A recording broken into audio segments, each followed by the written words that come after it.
Hello everyone, welcome to this Postman tutorial. In this tutorial, we will learn what is Postman, how to download and install Postman on your machine, and what are the key URLs which you need to know about the Postman. So let's begin. So what is Postman? Postman is a collaborative platform for developing and testing the APIs. Collaborative platform means that team can work together, they can develop and test the APIs together. Postman also provides a comprehensive suite of services for managing the entire API lifecycle. API lifecycle means that from the requirement of that particular API till it has been developed and launched. Postman offers two kinds of clients. One is called as a web and other is called as a desktop client. Web client means that you can open a Postman in the browser and use Postman on the browser. On the other hand, you can use the desktop client, which you can need to download from their website and install that on your machine. Furthermore, Postman also provides a way to execute the APIs from the command line. Or this can be done using the Newman. If you don't know about the Newman, you don't need to worry about that. We will cover Newman in our upcoming sessions. So now how to download and install the Postman. So you need to open the browser, search for download Postman, and click on the first link. Then you need to click on download the app button. Then you have to select between Windows 32-bit or Windows 64-bit. So if you have a Windows 32-bit, you need to select 32-bit, or if you have a Windows 64-bit, you need to click on the 64-bit. Currently, I'm using a 64-bit Windows, so I have to click on this one. So once you click on that, it will start downloading on your machine. Postman is already downloaded and installed on my machine, so I'm canceling this one right now. So for you, once it has been downloaded, you need to click this file. So it will guide you step-by-step installation of the Postman. Now let's move towards some key URLs you need to know about. The first URL I will talk about is the release notes. Release notes is basically information about the Postman versions. So for instance, it gives you information about what's new, what improvements were done in that particular version, and what bugs were fixed. So this will help you to decide which Postman version you need to use. The second URL I want to share is about the product roadmap. So roadmap actually a long-term plan which is by the Postman, and you can understand what they are visioning for. So this will also help you to see where they are heading towards. The last link I want to share is about their official GitHub link. So this GitHub link will help you to understand about the upcoming features. Let me open this link. So you will see once it will be loaded, you will see that it will provide a list of new features. So for example, I'm reading this one. Automatically set base URL to the base path of the link used to import an open API spec with the URL set to. So if you don't understand this, don't worry about that. As you go through these tutorials, you will build up a very strong understanding and skills on the Postman and API testing. So don't worry about that. But this particular GitHub link will help you to understand what features are next and what features they are planning to roll out as soon as possible. So you need to bookmark these links. That would really help you to understand what is coming, what are their long-term plans, and which version you need to use. Thank you for watching this tutorial. See you in the next lecture.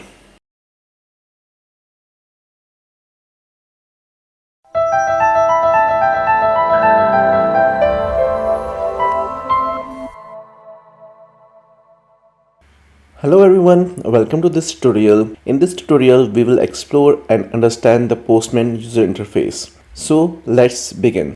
In our last session, we downloaded and installed the Postman. So I'm opening the Postman. So if you haven't downloaded and installed the Postman, just watched our previous video on that. So this is the interface of the Postman. We will cover each and every aspect of this user interface. On the top left corner, we have a menu options. We have file options, edit options, view options, and help links. Under that, on the left side, we have a history option where you can see the history of your API request. You can create the collection, you can create the API, but for that you need to sign in. If you go to the history tab again, if you want to save the responses, just click on that.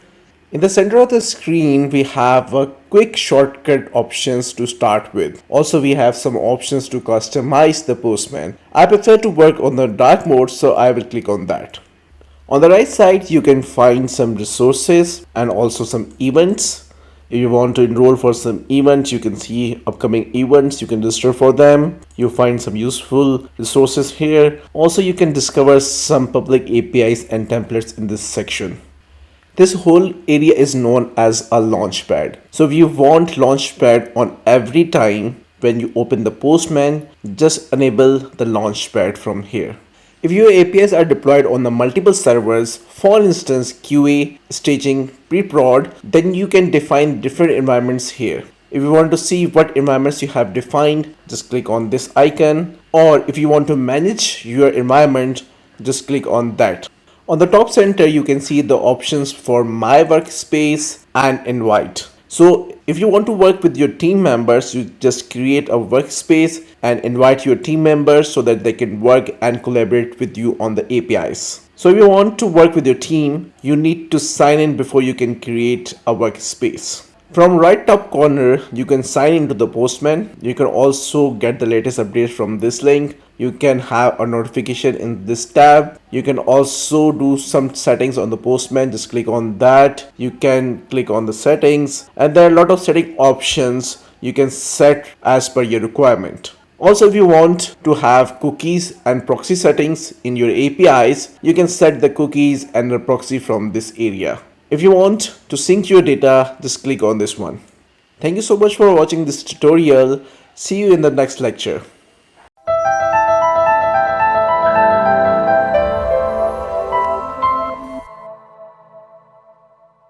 Hello everyone, welcome to this Postman tutorial. In this tutorial, we will learn to create an API request in the Postman. So let's begin. There are multiple ways to create an API request in the Postman. The first one is to create a request from the Launchpad. Just click on create a request and then you will see a whole panel or screen to create a request. Another way to create a request is to click on new button. Then click on request. You have to provide the request name and description and then you can create a request. Another way to create a request in the Postman is to click on the file menu, click on new, click on request. Then again you can provide a request name, description, and select the folder where you will place the APIs. For this tutorial, we need some REST APIs to create a request. For sample APIs, you need to open the browser and search for the dummy APIs. Dummy REST API. Click on the first link. Here you will find a multiple APIs. I am selecting the first employee API. It will return all the list of employees. I'm just copying the URL. Let's go back to the Postman. Click on this request button. Provide the URL. Now, the important thing is that we need to select the method of that particular request. So let's go back to the documentation. And you can see that the method for this particular API is get. Now go back to the Postman. By default, it is set to the get. But in order to change the method, you can select on this drop-down option and you can change the method as per your requirement. Now just click on the send button. So you have executed your first API successfully in the Postman. There are multiple sections here. The first one is that this body section. In body section, you will get the response from the server. And here in this case, the status is success and API returned all the list of the employees. You can also change the response to raw or you can select on the preview. So the status shows that your request is okay and returning the 200 response. If you hover on that, it will give you a description of what 200 means. Then it will provide information about the time, how much your API took the time, then the size of your response. Also, you can see a different sections here like cookies, headers, test results. We will cover all these sections in our upcoming sessions. Now let's take another example from the dummy APIs. Open the new tab, go back to the documentation, just click on this one.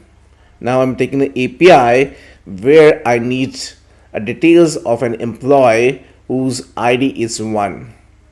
Go back to the Postman, click here, provide the URL, click on send, and that's it. Now the API has responded you with the one single record whose ID is 1. Now you can see that whenever we send a request to the server, it will create a history on the left side. In the upcoming sessions, we will learn more about the Postman and its features. Thank you so much for watching this tutorial. We hope that you learned something today. See you in the next lecture.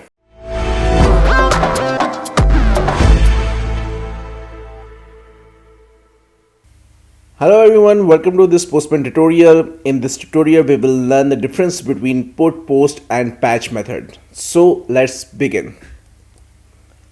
Post method is used to create a record. For example, if you want to create a new user, then you will use the post method. Whereas put and patch are used to modify the records. Now what is the difference between put and patch? Put will completely modify the record, whereas patch will partially modify the record. Now let's see this practically on the Postman. Before jumping to the Postman, we need some APIs.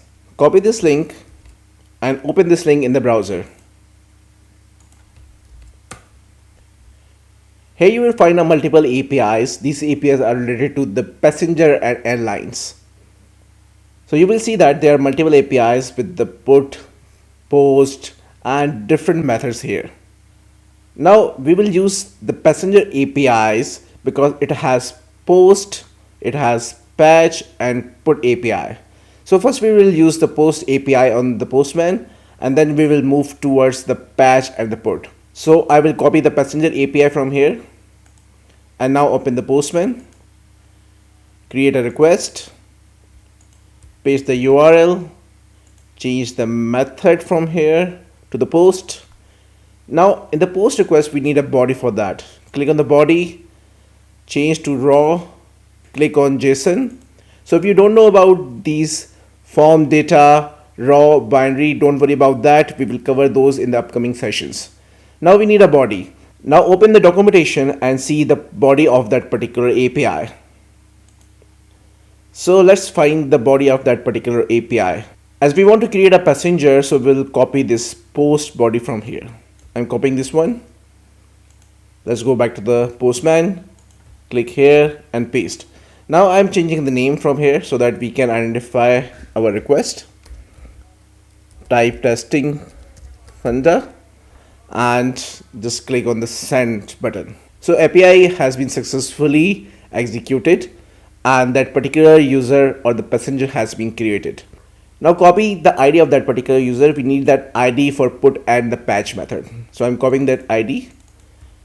And you can place or write down it somewhere. I'm pasting here. Now I will use the put method here to modify that particular passenger. For that we need to change the method to the put, and also we need to provide the ID of that particular user. So we need to click here, provide slash, and then provide the ID of that particular user. I'm copying this ID from here and I will paste it in the URL.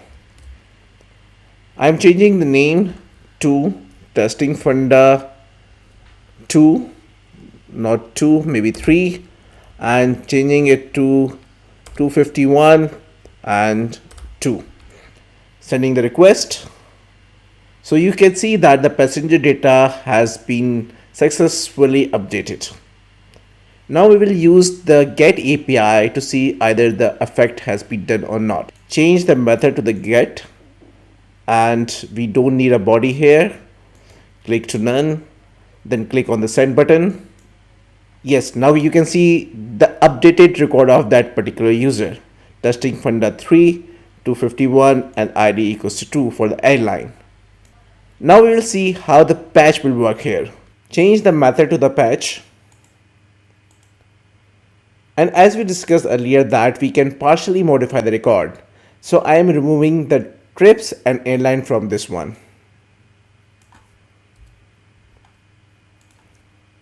And changing the data to testing funder 4. Click on the send button. You can see that record has been updated successfully. Now use the get method to confirm this one. Click here, click on get. We don't need a body here and click on send. Yes, you can see that now testing funder 4 is updated only. So this is the difference between post, put and the patch request. I hope that you have learned something today. Thank you so much for watching this tutorial. See you in the next lecture.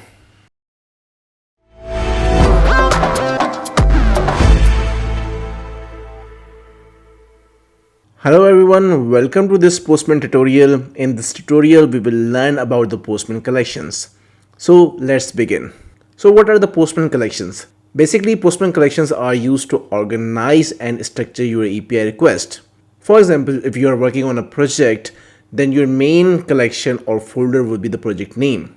And if there are multiple modules or subsections of that project, then you will have to create the multiple subsections or module-based collections. Now let's move to the Postman and see how we can create the collections in the Postman.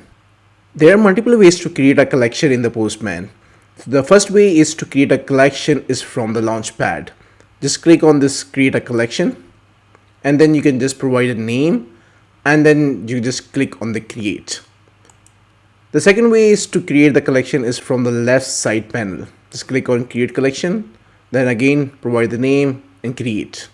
The third way to create a collection in the Postman is to click on the new collection and provide the details and click create.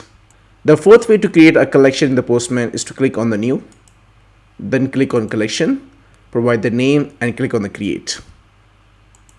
You can also create a collection while creating a request. So let's see how can you do that. Click on new, click on request, provide the request name. I'm giving it a sample request for the time being. Then you can see that you cannot save this request without creating a collection. Just click on create collection. You can directly give a name. I'm giving name as a sample collection here. Click on this tick mark and your collection is done.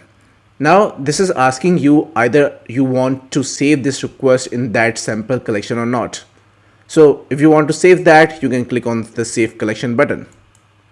Now you can see that the collection has been created and it has one request over here, which we created as a sample request.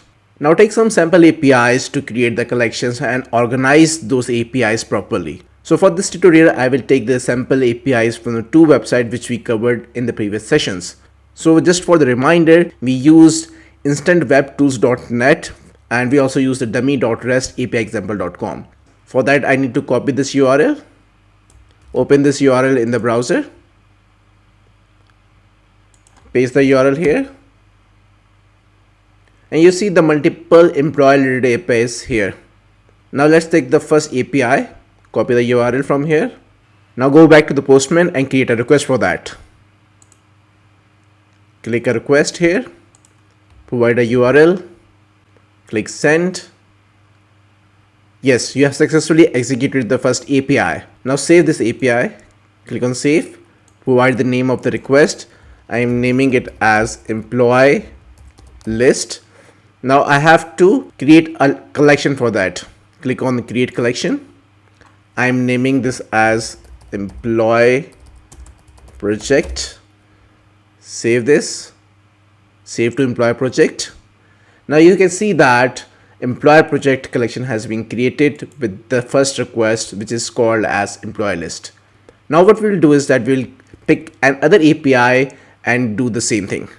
Just go back to the documentation. Now copy the second API and go back to the Postman.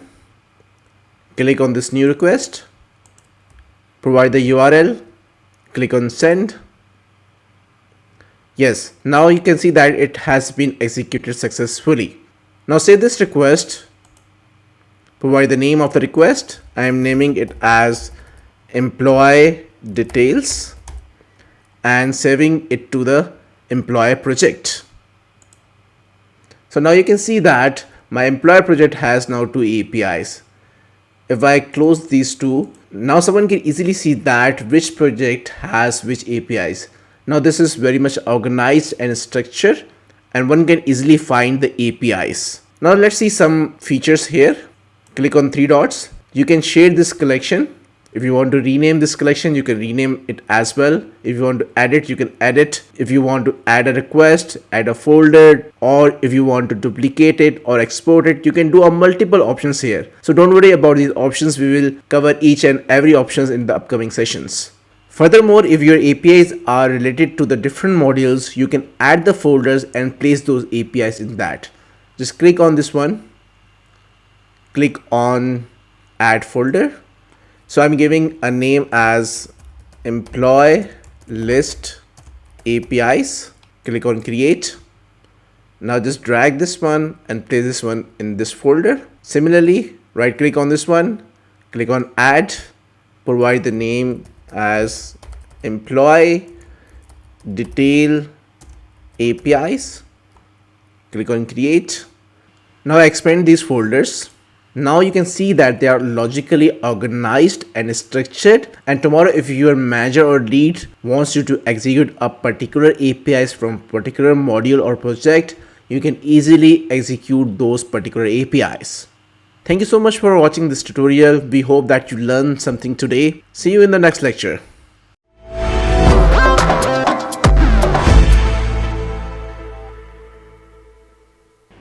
Hello everyone, welcome to this Postman tutorial. In this tutorial, we will learn what are environments and how to set up them in the Postman. So let's begin. What are environments?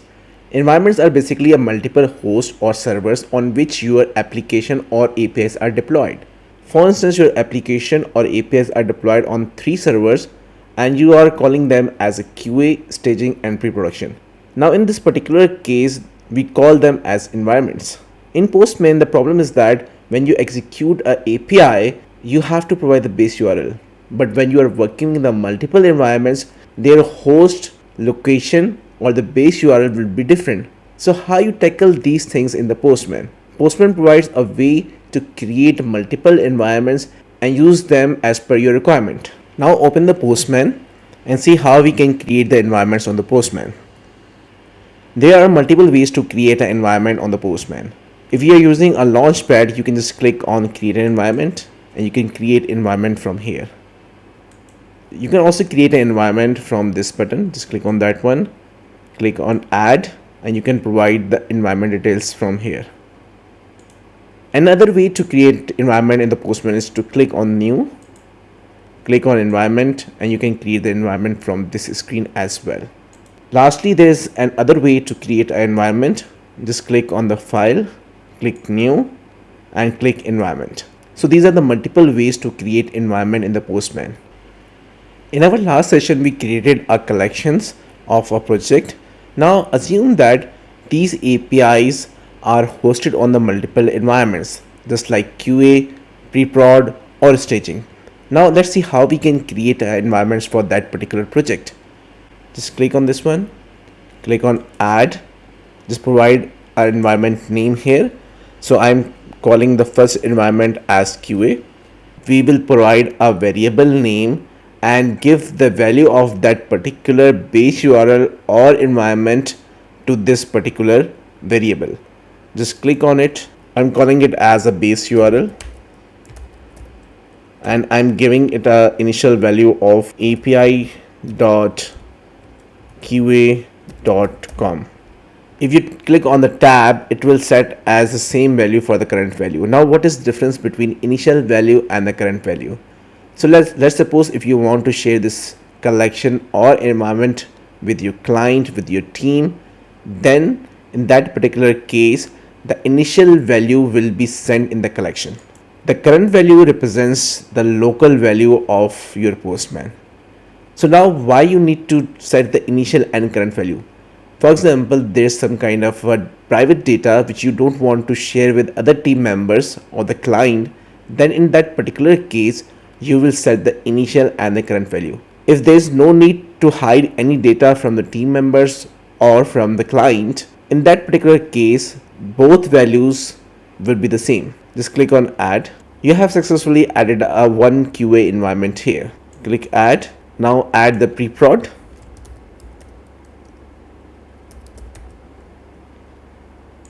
Again, I'm calling it as base URL, and value should be api.preprod.com. Now tab this one and it will automatically populate the value here. Click add. Now let's set up the staging environment, but before that we need a exact URL which is in the working condition right now. So I'm taking that URL from this project. Just click on this API and I'm copying this one. Now go back to this one, click add. I'm calling this environment as staging. Variable is base URL. Initial value is this one, and if you click on the tab it will populate the value again. Just click on add. Now close this one. Now you have successfully set up the environments in the Postman. Now let's see that how we use these environments with our APIs. Just click on this drop down. You see that your environments are available here. Now how to use these environments? Just click this part here, provide double curly braces, close these double curly braces and provide the variable name here. Now you have successfully called that variable here. Just go back to the environments, select the environment you want to use. Let's suppose I have to use the preprod. Just click on preprod. Now hover this one. Now you will see the value of that particular environment. Just click on this one, click on QA, and you will see now a different value, different base URL. That's how you can manage the environments on the Postman. Furthermore, if you want to see what environment or environment variables you have defined, just click on this I button. You can see this one. You can change from here. Just click on preprod, just click on I again. Now it will show about the preprod here. Now let's suppose if you want to manage these environments, just click on this button, and from this screen you can manage those environments. If you want to share this environment, just click on share. If you want to make a duplicate of this environment, just click on this button. It will make a duplicate of that one. You can also download this environment variables. Furthermore, if you want to manage the roles, you can manage the role. You can remove these environments from the workspace, or you can even delete these environments from here. Thank you so much for watching this video. See you in the next lecture.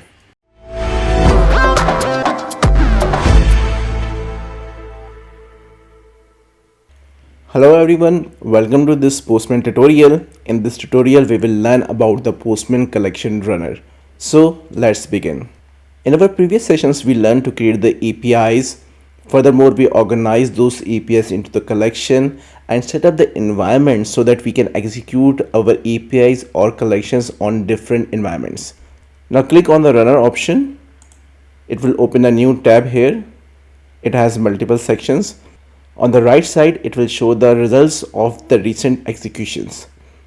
On the left side, you can select the collection or the folder you want to execute and set the options as per your requirement and run the collection. Now select the collection here, set the environment, set the number of iterations. I'm setting it to 3 because I want to run my collection 3 times without any delay. Furthermore, I can make my API collection data driven by selecting the data. I can save the responses if I want to. I can keep the variable values. I can save the cookies. I can run my collection without stored cookies as well. Now click on run. It will execute all the 3 iterations because we selected the 3 in the options. If you want to see the summary of the run, click on this run summary button. You can export the results by clicking on export results and save the file. Furthermore, you can also run your collection through the command line so that you can automate your collections with your DevOps tools. Just click back on the run results. You can also rerun this collection by clicking on retry. It will start executing again.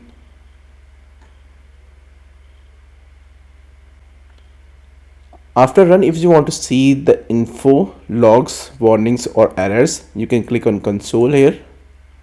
It will show all the information here. You can filter between log, info, warning and error. If you want to clear these logs before you can execute another iteration, just click clear.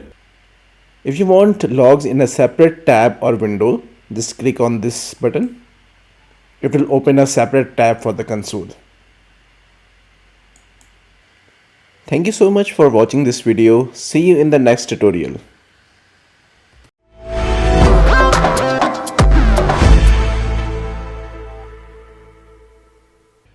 Hello everyone, welcome to this Postman tutorial. In this tutorial, we will learn about the variables in the Postman. So let's begin. Variables in the Postman are used to store a data or value. Once you have stored a value in that particular variable, you can use that variable into your environment, collection and your request. Now, what is the benefit of using the variables in the Postman? The major benefit of using the variables in the Postman is that you have to define it at one place, then you can call that variable into your collection and request. So tomorrow, if you want to update any value in your collection and request, you just need to update at one place. Now let's learn variables more in detail with the real-time example. For example, you are working on a project and your project has 7 APIs and the base URL of your APIs is www.baseurl.com. And suddenly you got a change request from the client or from the management that the new URL would be the www.newbaseurl.com. Now what will you do? In this particular case, you have to go to the each and every API request and you need to update the base URL.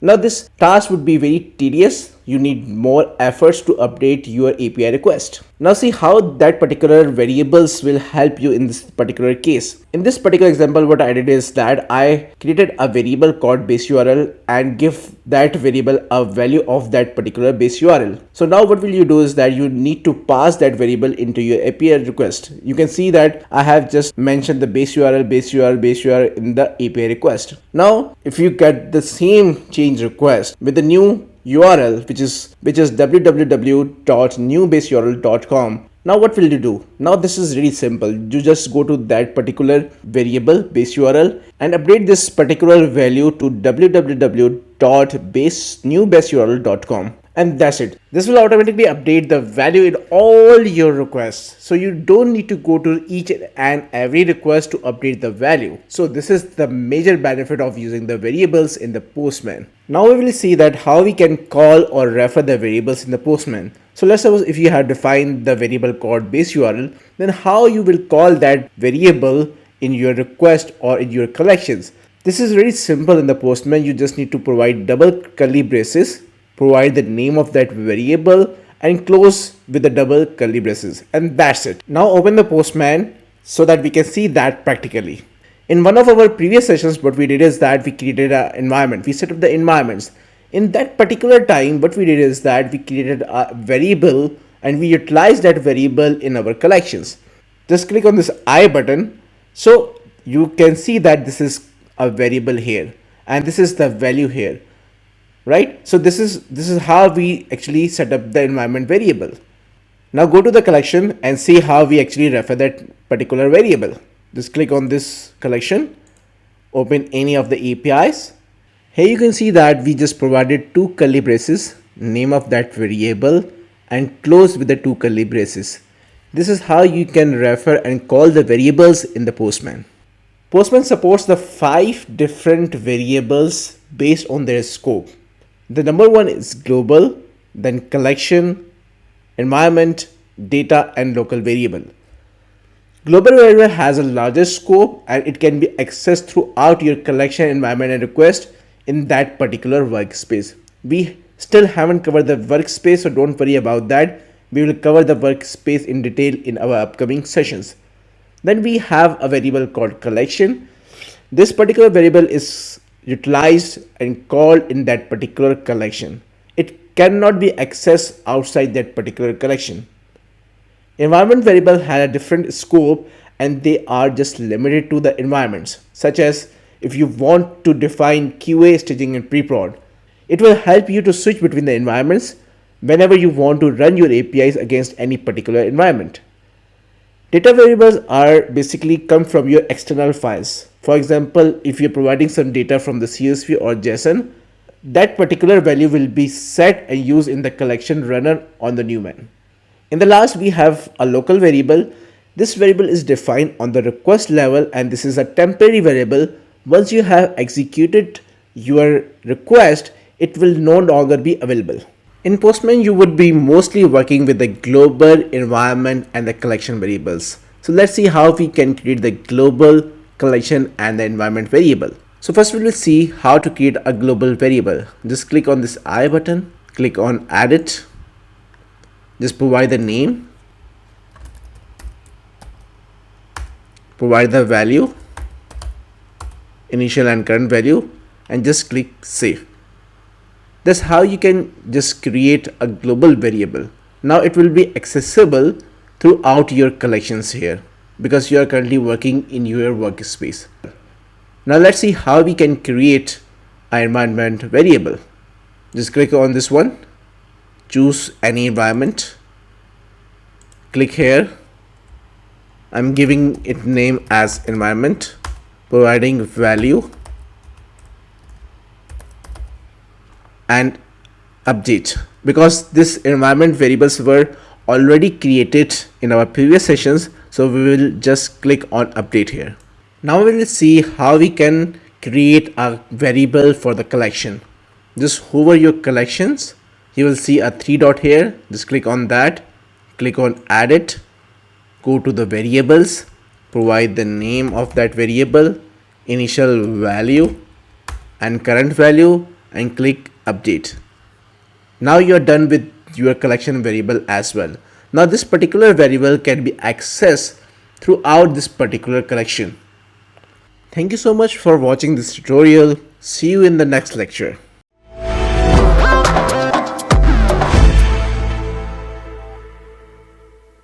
Hello everyone, welcome to this Postman tutorial. In this tutorial, we will learn to create the test in the Postman. So let's begin. In Postman, you can create your test on the multiple levels. You can create your test on the collection level. You can create your test on the folders level. And you can also create your test on the API request level.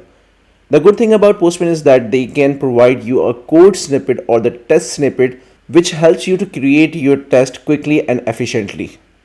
In order to create a test or the API level, just click on the test option, and on the right side you will see a lot of snippets available here. So mostly what kind of a test you will execute on the API, you might be checking the status code, you might be checking the value coming back from the server. These values can be in the form of the JSON body, JSON response body, or in the form of the headers or cookies, right? So now let's see how we can quickly create the test on the API level. So let's begin with our first test. We need to check that the status code is 200. So just go to the snippets, click on status code is 200. When you click on it, it will automatically generate a code for you. This code is written in the JavaScript, and this code is very human readable right now. So whenever you write a test in the Postman, so it will start with the pm.test. This method actually get two arguments. The first one is a string argument and second is a callback function.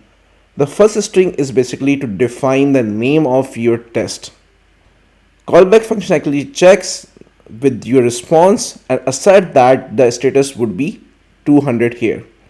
Okay, so let's change the name of this test, make it a proper test case, validate that status code will be 200.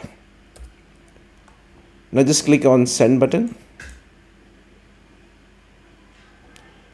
Previously what happened was we don't see any test results here, but now you can see our test results here and it says 1 by 1 because we have just created a one test here. Just click on test and you can see that your test case has been passed. These results can be filtered using these options. If you want to see all the results, you can click on all.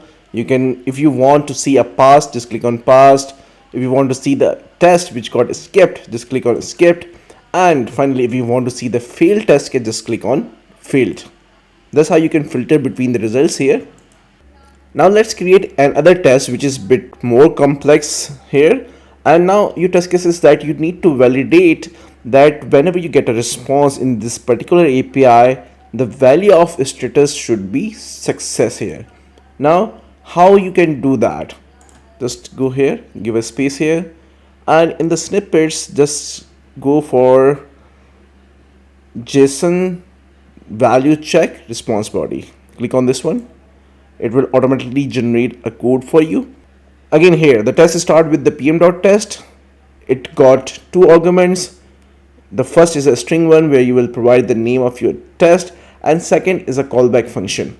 Now here you will see an additional line called var JSON data equals to pm.response.json. Now what this line is for? So basically this line actually get the value, this whole JSON value for you, right? Because your server is sending you back this body, cookies, headers, but what we need is that we need only this body here, right? Because we need to check that the status is equal to success here. So that's why we need to create an object here, and so that we can have this whole body. Then we can go to or traverse to this status, right? And then we will assert that one. Okay, so I'm giving a name here, validate that in JSON response the value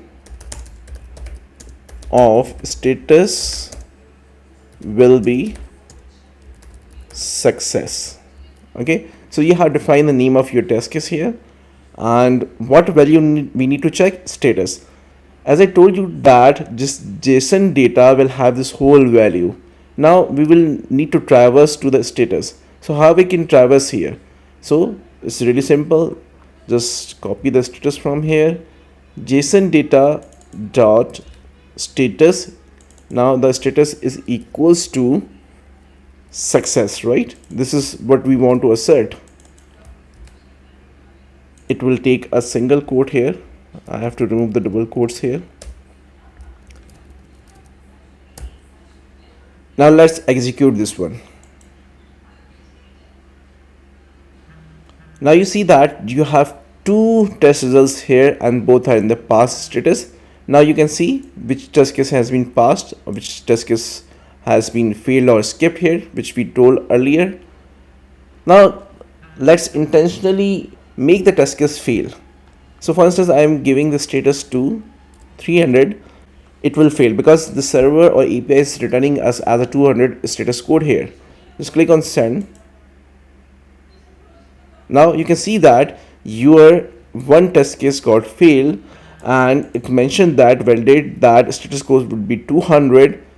Assertion error, expected response to have a status code 300 but got 200. We are expecting 300, which we mentioned in our test case, but the API is giving us as a 200. That's why it marked it as a fail here. Now we will see that how we can create our test on the folder level. I'm just copying this code from here and removing this one right now.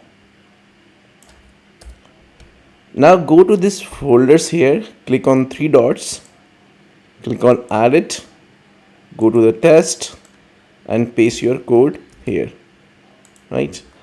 I'm changing it back to 200. Now what will happen? Whenever I execute that particular folder, this test case will be automatically implemented on all the APIs this particular folder or module have. So we don't need to write our test case for each and every request. For instance, you have a scenario where you have a test case which might be implemented on your folders or all the APIs in that particular folder, right? So in that particular case, you might need to write your test cases on the folder level. Similarly, you might need to write a test case which might be applicable to the whole collection. You can also create the test in the similar way. Just click on these three dots, click on add it, go to the test and click and write your code here. Right? I am removing this one, cancelling it out.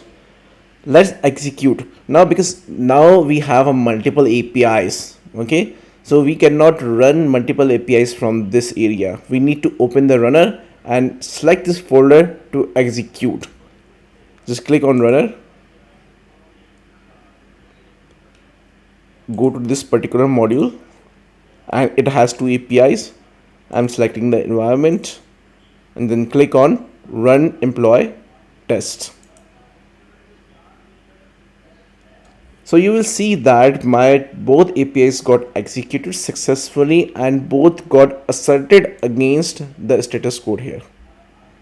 Right? So this is a benefit of writing your test on the folder or the collection level. You can run the collection in the very similar way, right? Thank you so much for watching this video. We hope that you have learned something today. See you in the next lecture.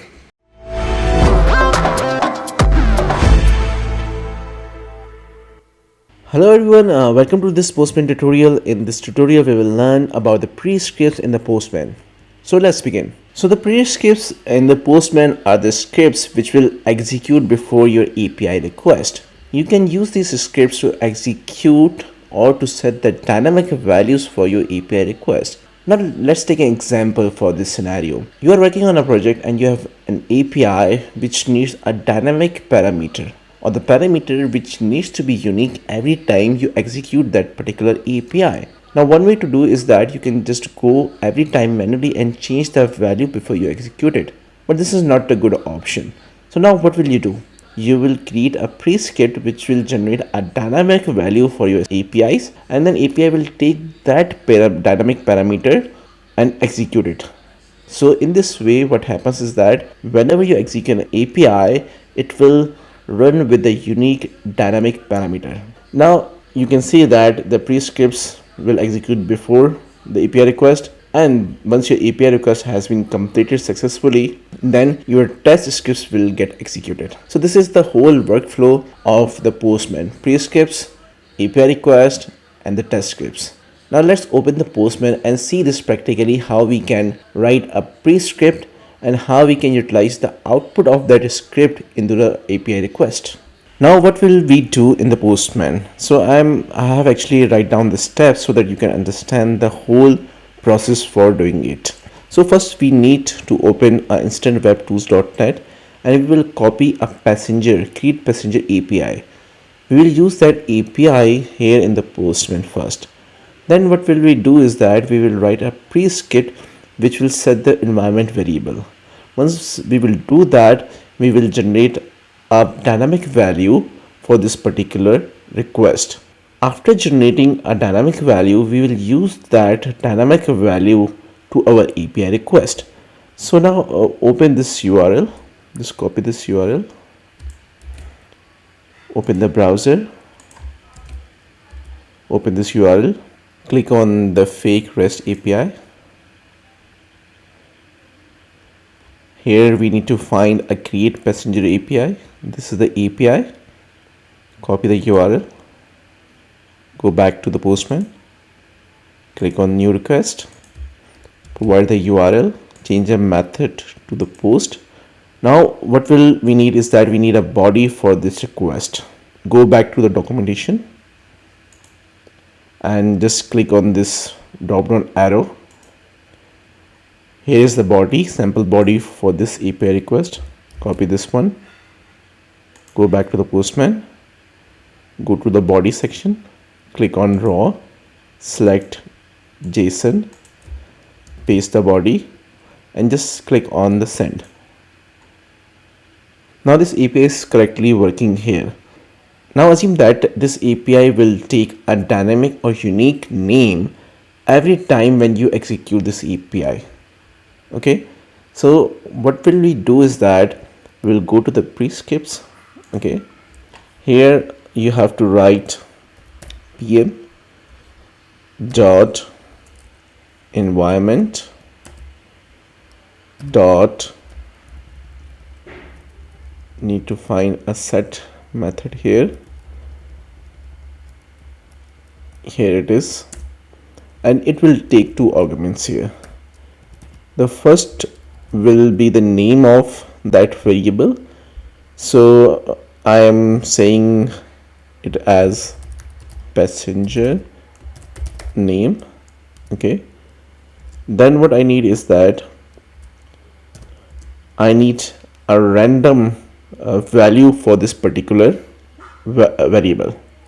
Okay, so here in JavaScript there is a very common and very good method which is called as a math.random. So write math dot, and you will find a random here. Just scroll down a bit, or you can just type, you'll find it out, and close the brackets. Now this math.random will generate a random value. So first what we need to do is that we need to define the range for the random numbers. Okay, so what I will do is that I will multiply this by, let's suppose, 10,000. So now what it will do is that it will generate a random number here and set the value for the passenger name. Okay, now just click on the I button. Here you see that we don't have a passenger name variable and no value is being set here. Okay, now just click on send button. It got executed successfully, but there's no change in the name as of now. Just click on this I button again. Here you can see that now you have a passenger variable with some value. Now what I need to do is that I need a integer instead of this decimal or float value. Okay, so for that I need to parse this whole area. Okay, so what I will do is that I will close with the small brackets here and use parse integer. Okay, now execute this again. Just go back to the I button. Now here you can see that there is an integer value. Okay, but the problem here is that we need a proper name. Okay, so what I will do here is that I will concatenate a string with this random number. So I am taking testing funda as a string. I will concatenate it with this random integer number. Now click on send. Now again click on this I button. Here you can see that now the value is testing funda and some random number. So whenever I execute this one, it will generate a random name with some integer value, and it will be dynamic every time now. Okay, just click once more here and see the value. Yes, now you have a different value here. Now we have successfully generated a dynamic value for the name. Okay, now what we need to do is that we need to pass this value in our body to make sure that every time we execute this API, it will take a new or unique name. Okay, so for this I need to copy this variable name and go to the body. Here in the body, what you need to do is that you need to provide double curly braces, and it automatically sets the closing brackets. Here I need to provide a variable name. Just click here and provide the variable name. Okay, now I'm saving this request. I'm creating a new collection. I'm calling it as a pre-script. Okay, and I'm saving this request in the pre-script. Now just execute this API. Here you can see that the name is testing funda 65. This is a unique. Again click on send. Now you have seen a different value here. Again, click on the send button and you will find a unique value every time. Okay, so this is how you can utilize the pre-scripts in your API request, and you can generate a dynamic value for your body, headers, or maybe you might need a dynamic value here in the URL as well. So that's how you can write a script, generate a value, and utilize in your test scripts. Thank you so much for watching this tutorial. See you in the next lecture.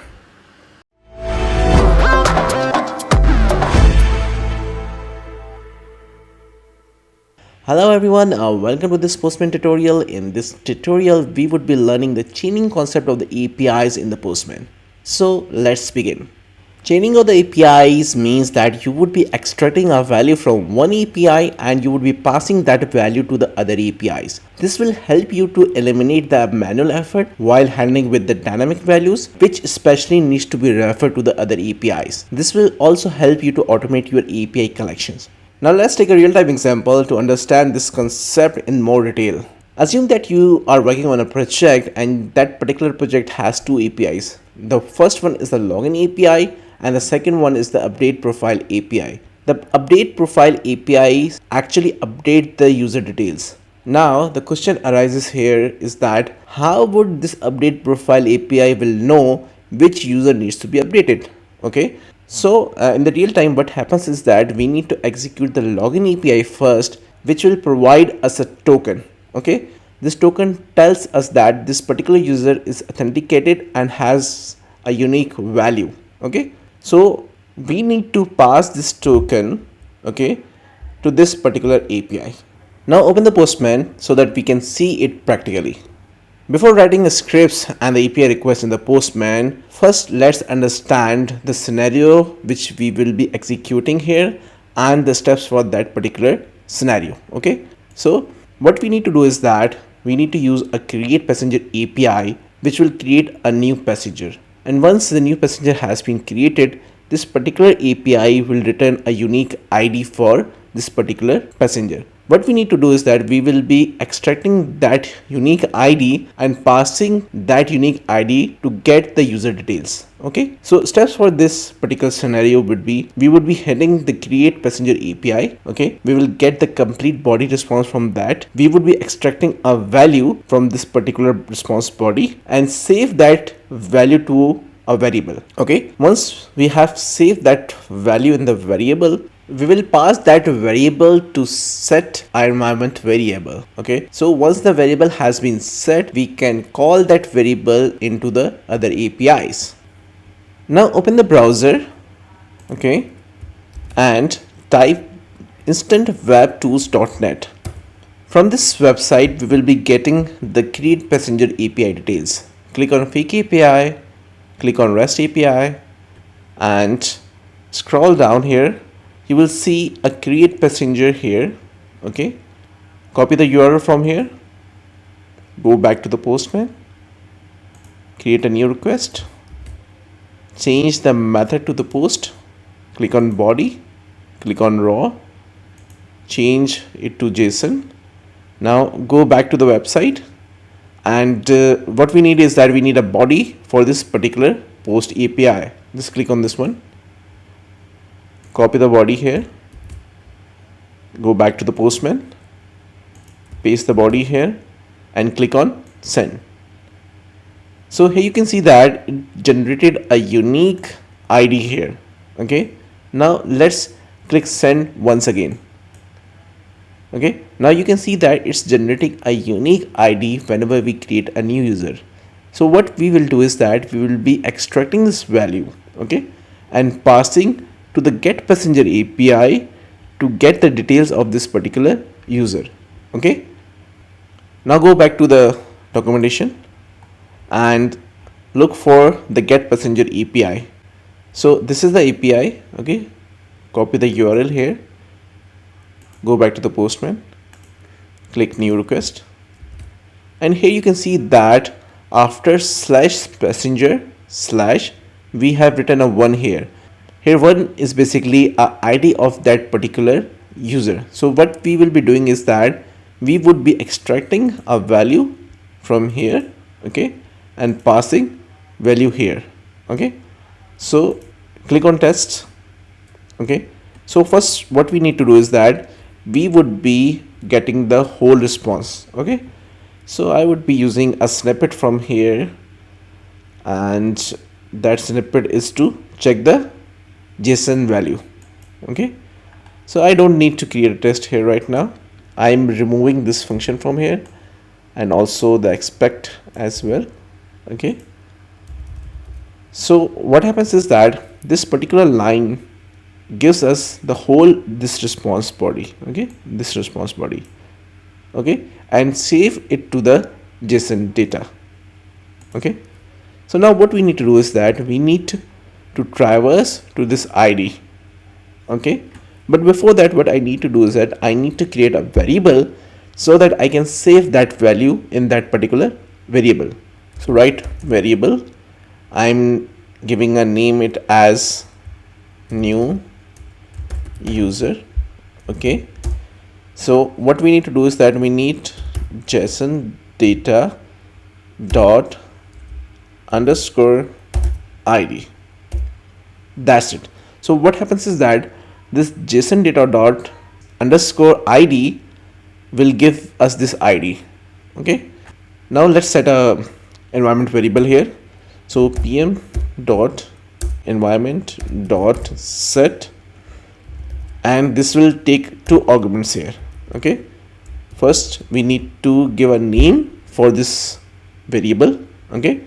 So I am giving it as a user ID, okay, and I need to pass this variable, okay, because now this variable new user has this ID, okay. So I'm copying this one from here and passing it here, okay. Now just click on the I button here.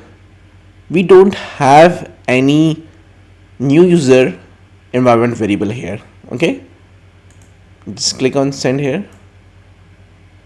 Just go back to the I button. Here you see a user ID, okay, which we have defined here, and a value for it.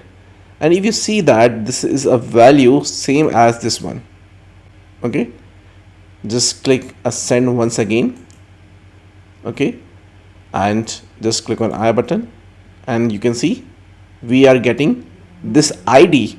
So we have successfully extracted this value from here and set it as a environment variable, okay. Now what I need to do is that I need to pass this variable into this API. So this is very simple. Just give a curly braces, okay, and provide this variable, okay, and here, okay, and just click send, okay. You can see that this ID is same as this one, okay. So this is how you can extract a value from one API and pass that to other APIs in order to make a complete chain, or in order to automate your APIs in the Postman. That's all about the chaining request in the Postman. See you in the next lecture.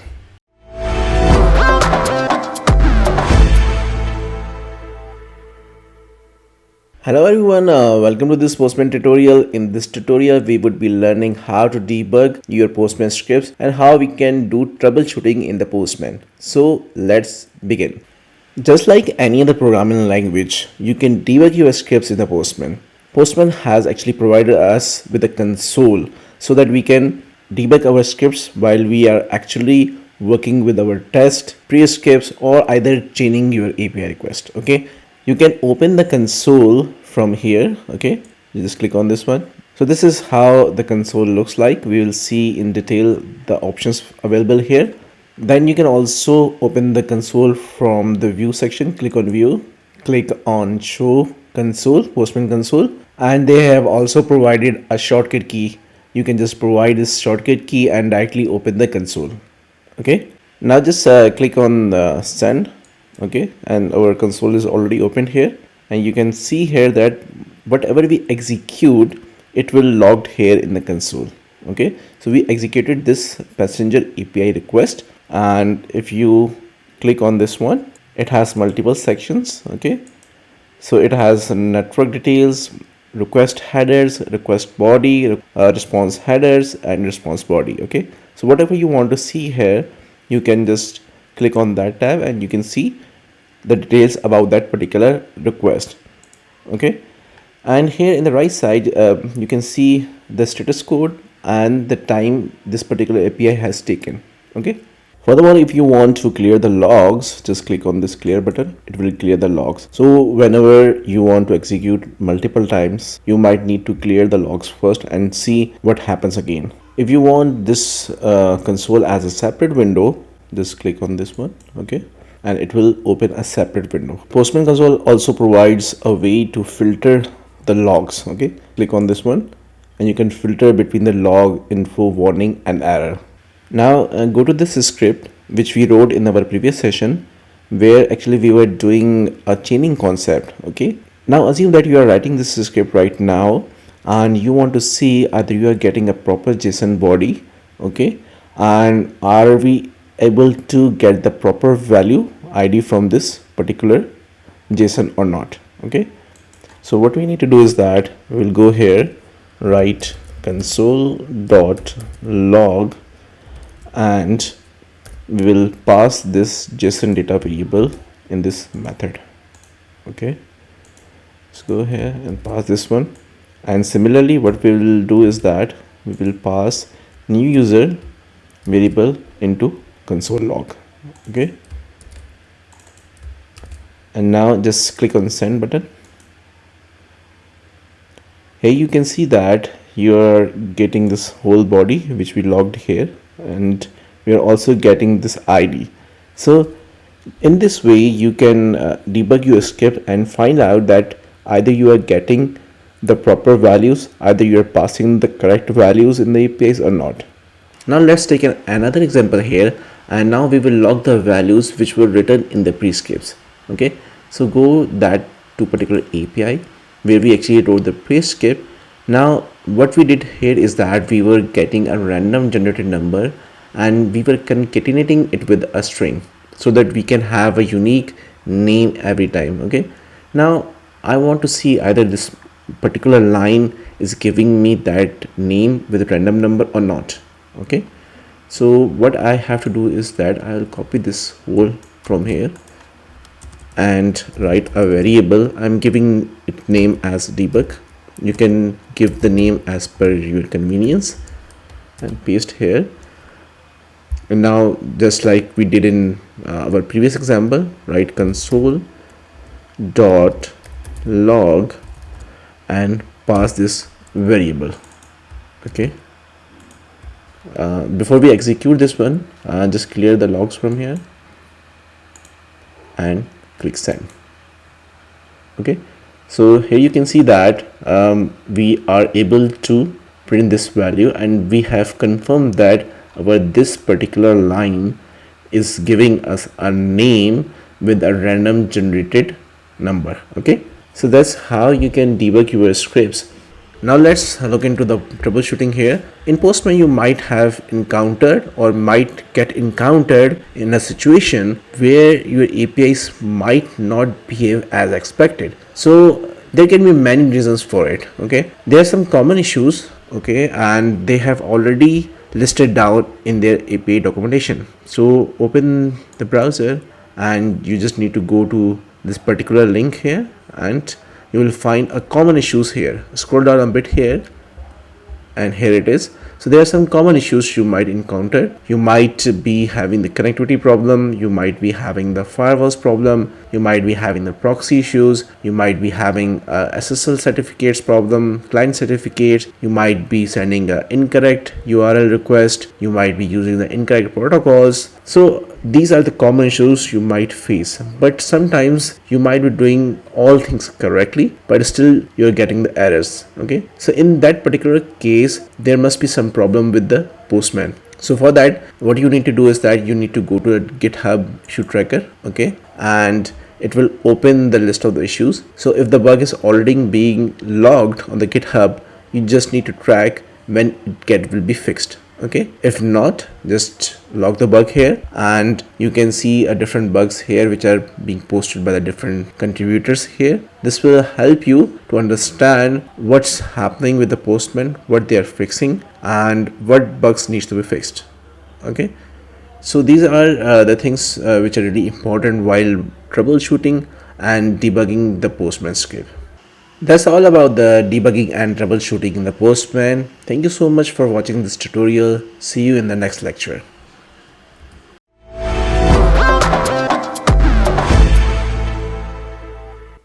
Hello everyone, welcome to this Postman tutorial. In this tutorial, we would be learning the data-driven testing in the Postman. So let's begin.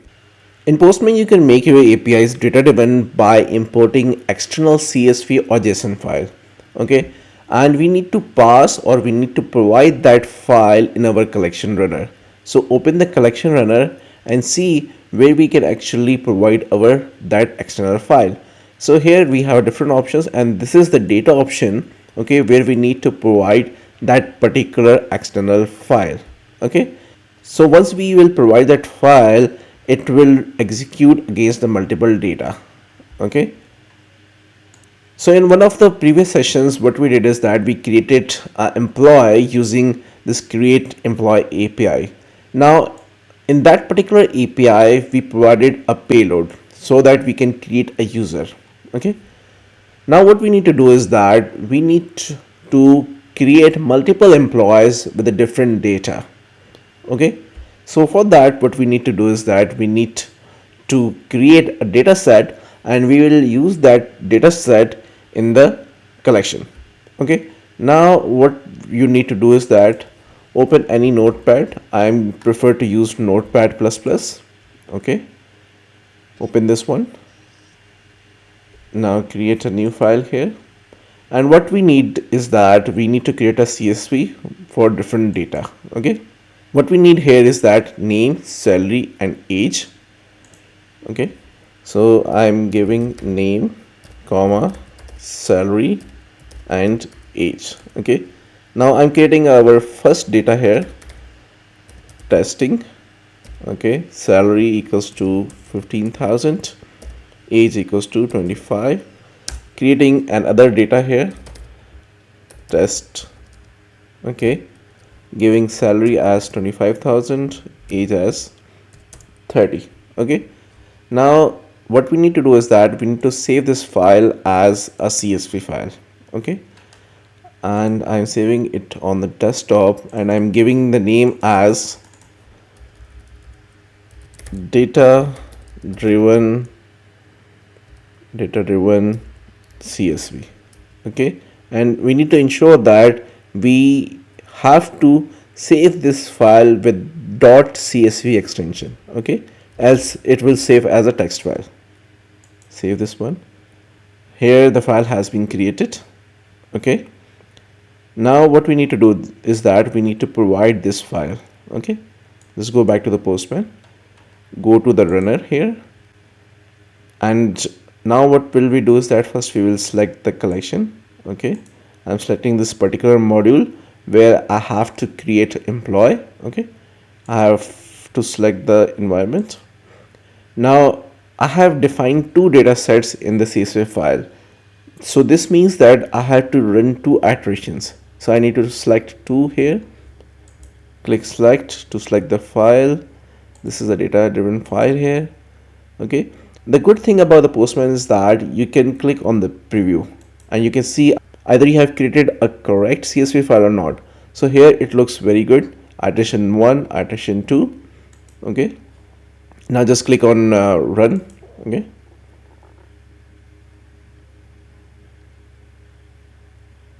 click on console, just go to this first post call, and I need to show you something here. Okay, so here it's sending some other data.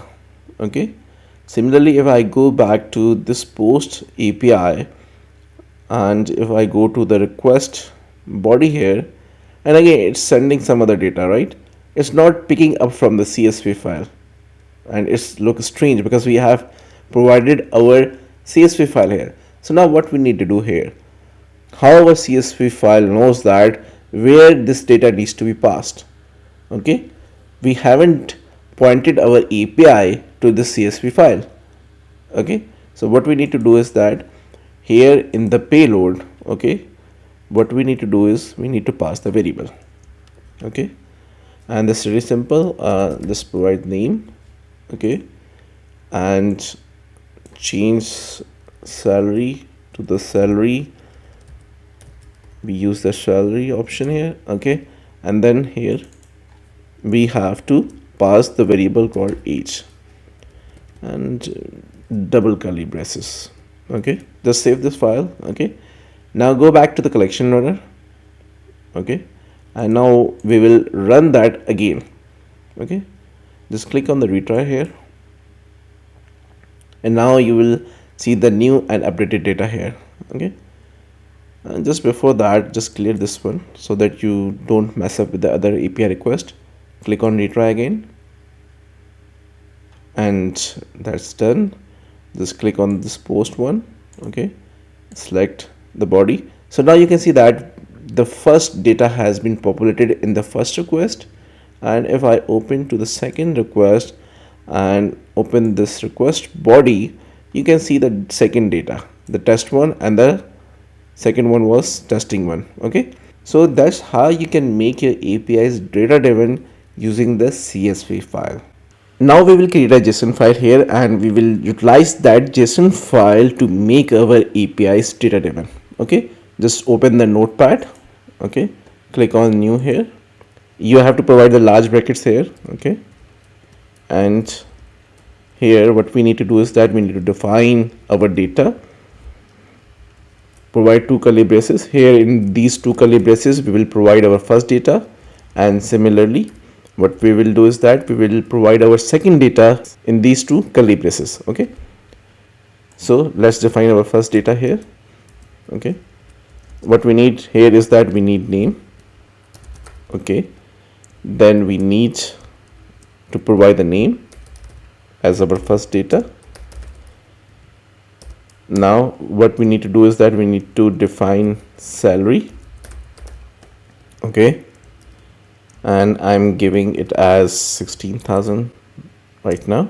Okay, then we have to provide the age here, and I'm giving the age as 26. Okay, now copy this one so that we don't need to write it again, and paste it here. I'm changing the name from testing funder to testing. Okay, providing salary as 36,000 and age as 28,000. Okay, now what we need to do is that we need to save this file as JSON file. Okay, click save as, provide the name. I'm giving the name as data driven JSON dot JSON. Okay, we need to make sure that we are providing .json extension here. Okay, click on save. But before we use this file, we need to validate either we have written the correct JSON or not. Okay, copy this one, open the browser, and what you need to do is that you need to go to the JSON formatter.curiousconcept.com, and you need to provide your JSON here. Okay, click on process. So now what it will do is that it will validate your JSON and make the corrections if required. Okay, just copy this one. Okay, go back to the notepad, provide this data here, click on save. Now go to the Postman collection runner, go to the collection, remove this CSV file, provide this JSON file here, and this is the JSON one. Click on open. Okay, so by default it would recognize that this is a JSON file, but in case if Postman doesn't recognize this one, you can select it manually from here. Okay, click on preview, and you can see that the data has been populated properly, iteration 1 and iteration 2. Okay, just click on run, but before that clear this from here. Okay, now click on run. It has been executed. Just click on the first post request and go to the request body. Here you can see that the new data has been passed in this particular request. And if I go to the second request here and click on the request body here, you will see the second data has been passed in the request. So in this way you can make your APIs data driven using the JSON file. Thank you so much for watching this tutorial. We hope that you have learned something today. See you in the next lecture.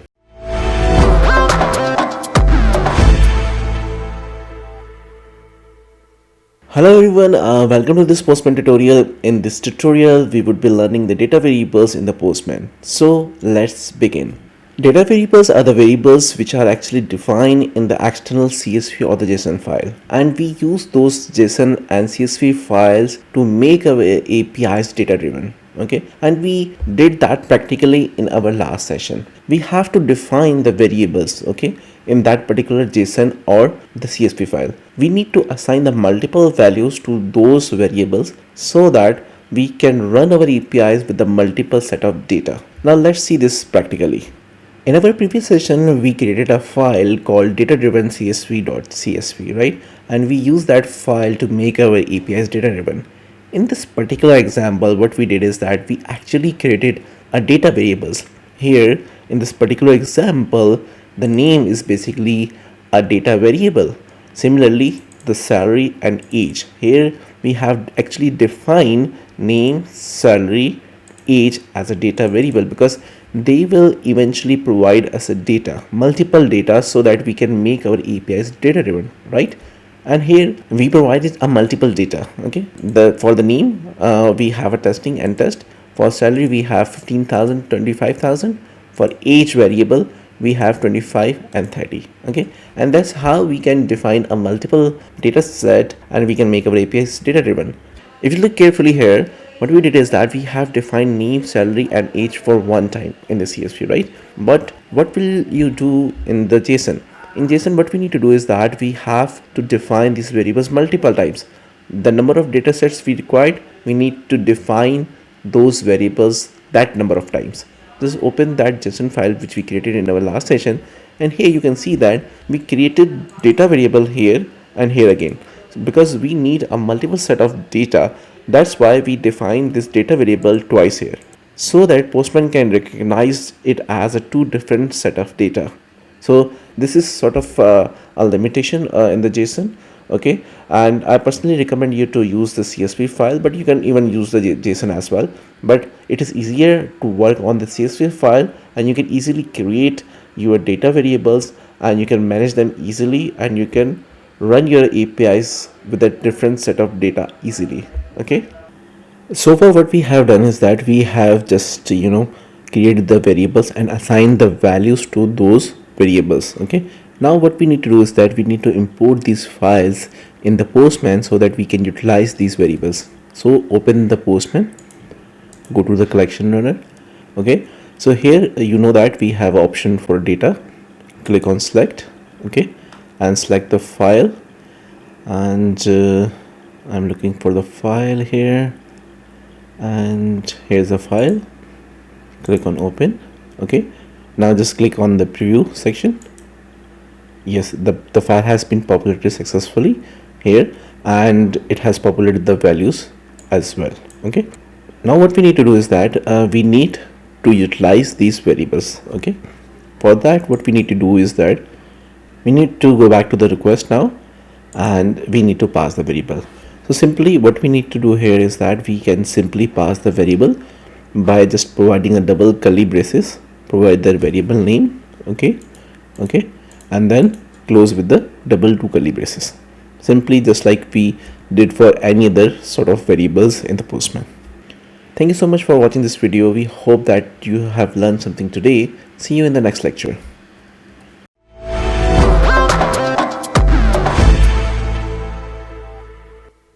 Hello everyone, welcome to this Postman tutorial. In this tutorial we will learn to execute our collection through the command line. So let's begin.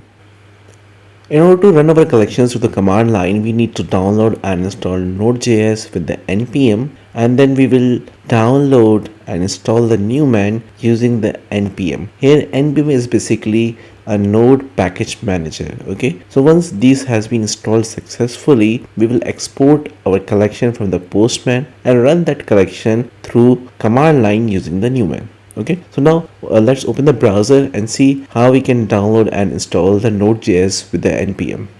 In browser, what you need to do is that you need to search for node.js. Just go to this address bar and type download node.js and press enter, and here you see the first link here. This is the official link, and if you go through this description here, it says that the latest version includes npm as well. So this means that you don't need to download and install the npm separately. Okay, just click on this link. Here you will find the different platforms and operating systems. You can choose as per your requirement. You also need to select between 32 and 64-bit. Okay, and you need to click on this one. Okay, so once you click on this, it will start downloading the file, and once it has been downloaded, okay, just like this one, it start downloaded. Okay, now what you need to do is that you need to just click on this file. It will start the setup. There's a very simple setup, few steps, and you can easily install the Node.js in your system. I have already installed Node in my system, so I don't need to open this file. Okay, but once you have installed the Node.js successfully, you need to verify this one as well. Okay, for this, what you need to do is that you need to open the command prompt, and here you need to type node-v. Okay, just press enter. If the version appears in the command prompt, this means that Node is successfully installed in your machine. Similarly, for npm, just type npm-v. Okay, and if you see the version, then again npm is installed successfully. Now we are ready to install Newman on our machine. In order to install the Newman in your machine, just type npm here. Okay, npm install -g Newman and press enter. Okay, so it will start installing the Newman in your machine.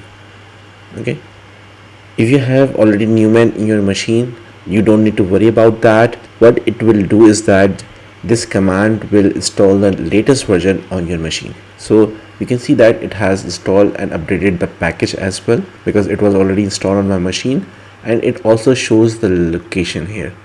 So if you want to see the location, okay, just go to this location and you can find the Newman files. Now from the Postman, what we need to do is that we need to export the collection. For this example, I am using this prescript collection.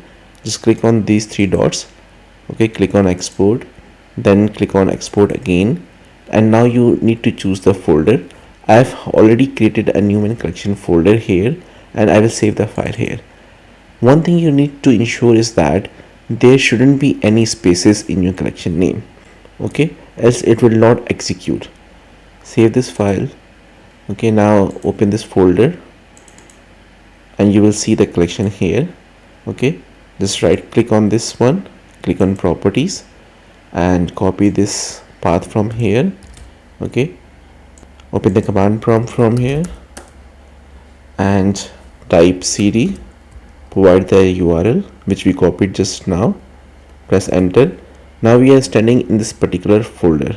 Okay, now type Newman, then type run and provide the name of that particular collection. So I'm copying the name from here and provide the name here and press enter. So it will start executing your collection, and you see that it has executed successfully. It provides all the details, that the name of your collection, the request you executed, number of iterations, request, test scripts, prescripts, sessions. It also provides you the total run duration, okay, average response time. So that's how you can run your collection through the command. Thank you so much for watching this video. We hope that you have learned something today. See you in the next lecture.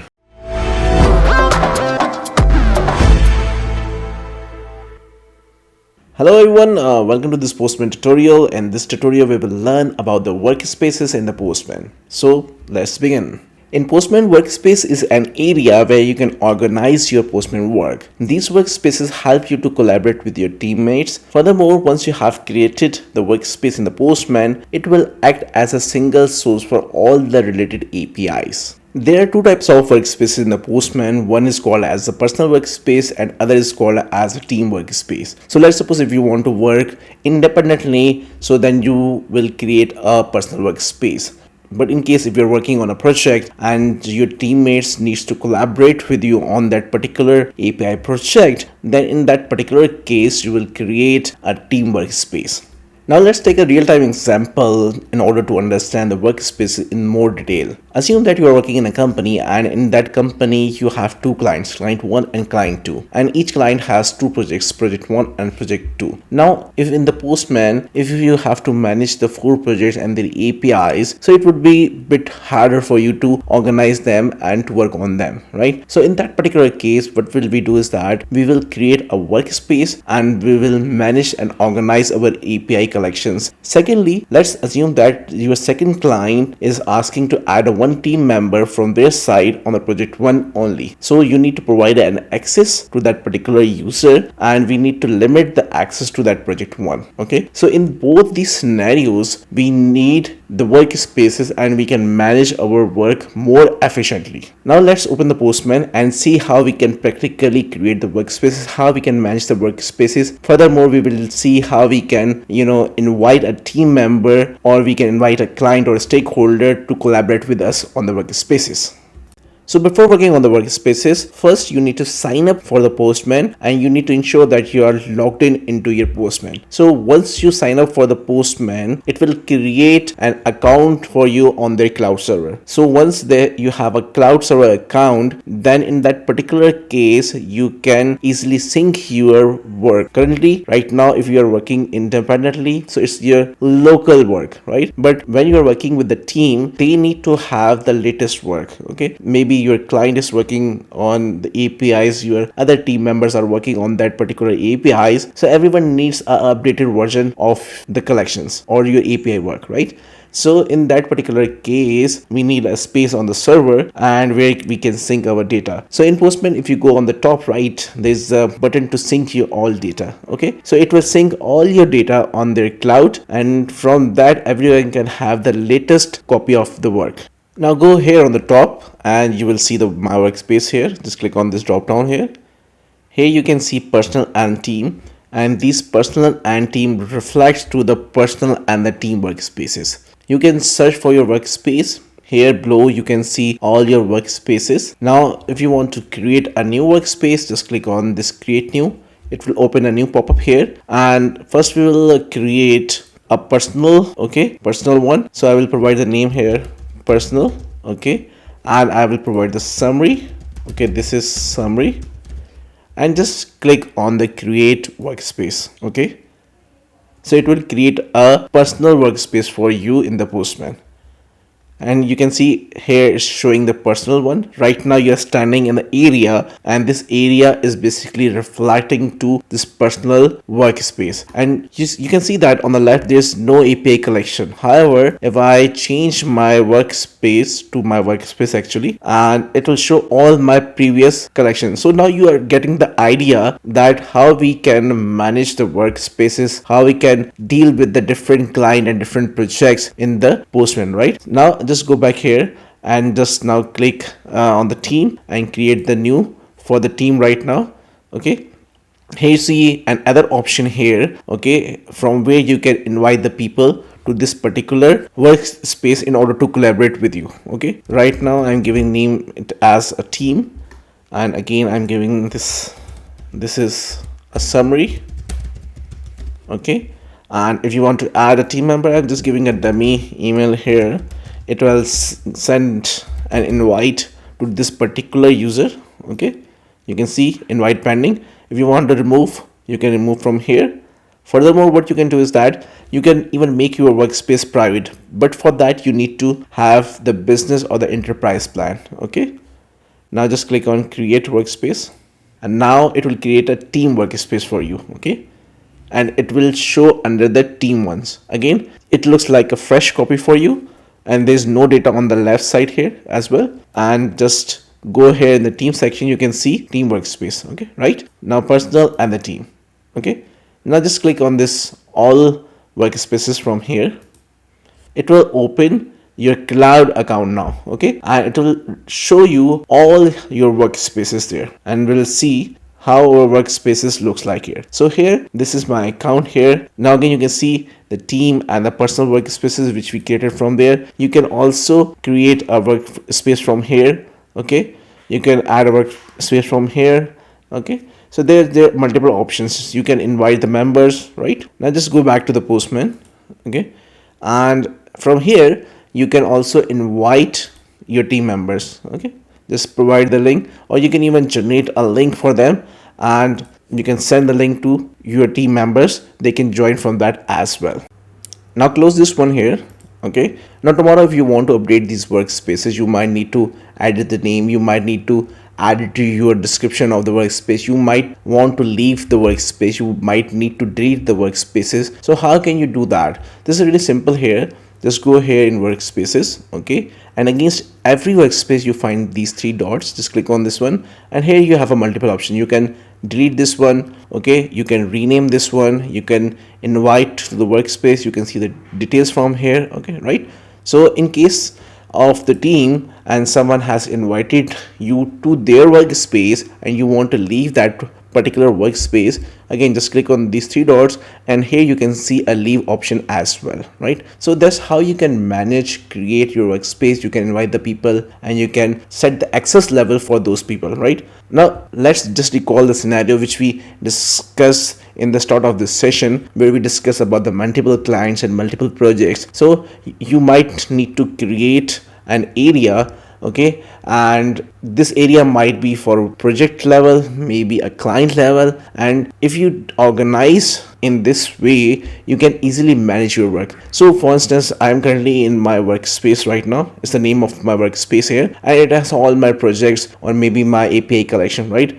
But if I change it to personal one, you don't see anything here. So assume that this personal one is maybe my client 2, client 1, maybe project 1 or project 2. So in this way, you can organize your API collection and you can collaborate with the people on the Postman. Thank you so much for watching this tutorial. We hope that you have learned something today. See you in the next lecture.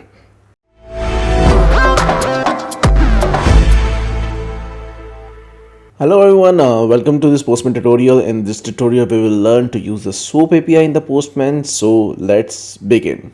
So first we need a sample request in order to use that in the Postman. So for that, what we need to do is that we need to open the browser and you need to go to the learnwebservices.com.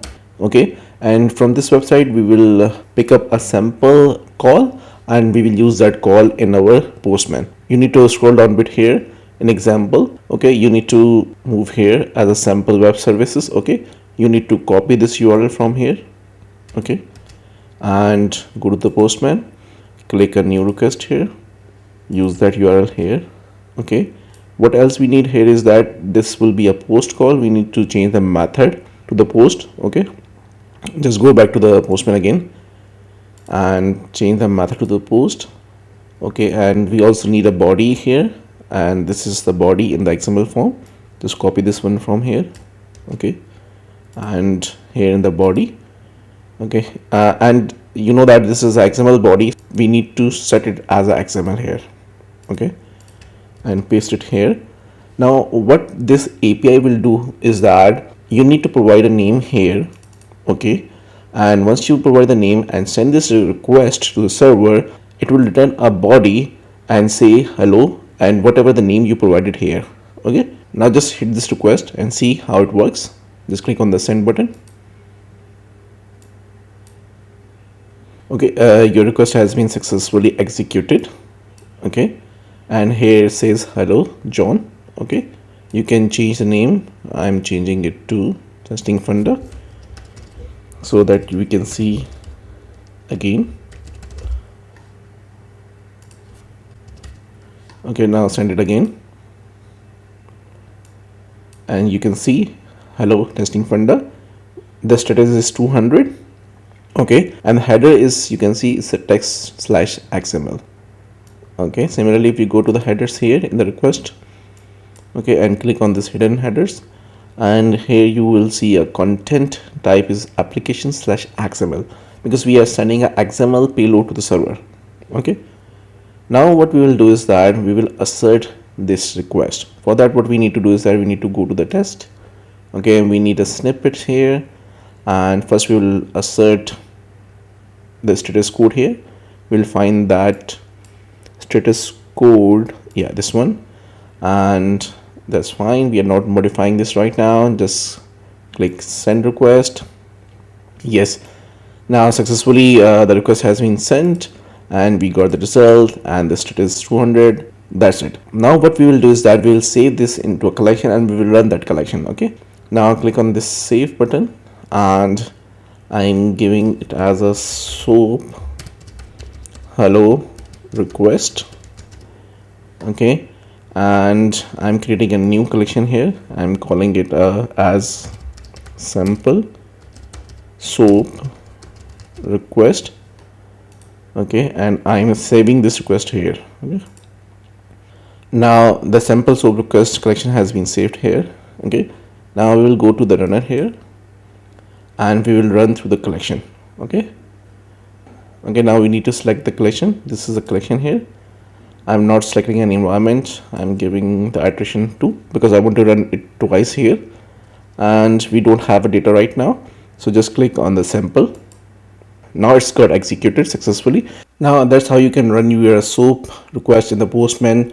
We see that how we can assert that request, how we can move that request into the collection, and how we can run those requests from the collection. Thank you so much for watching this tutorial. See you in the next lecture.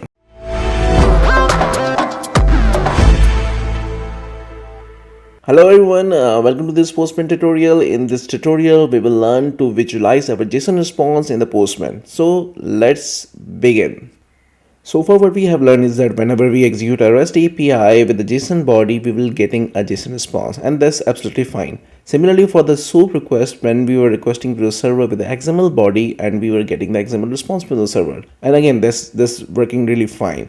But in some cases, what happens is that there is too much data in the JSON response. And here in Postman, what happens is that you need to find that particular data, and sometimes when there's too much data, it is really hard to find particular data. For example, we use one of the APIs in our previous session where we were actually fetching all the employees, right? This is the API which we used there, and you can see in the response here in the JSON format, and there's so much data, right? And again, this is some dummy data, so we are getting some 24 employees, but in case your API may be returning 100 employees in that particular case, so it is really hard to find the data and to assert that particular data, right? So in that particular case, what we need to do is that we can visualize our data, and that would really help us to see the data properly coming from the server or not. So there is an option here in order to visualize. When you click on this one, it says you cannot visualize the response. Okay, the reason is that we haven't defined the template. We need to define a template here which will visualize our data.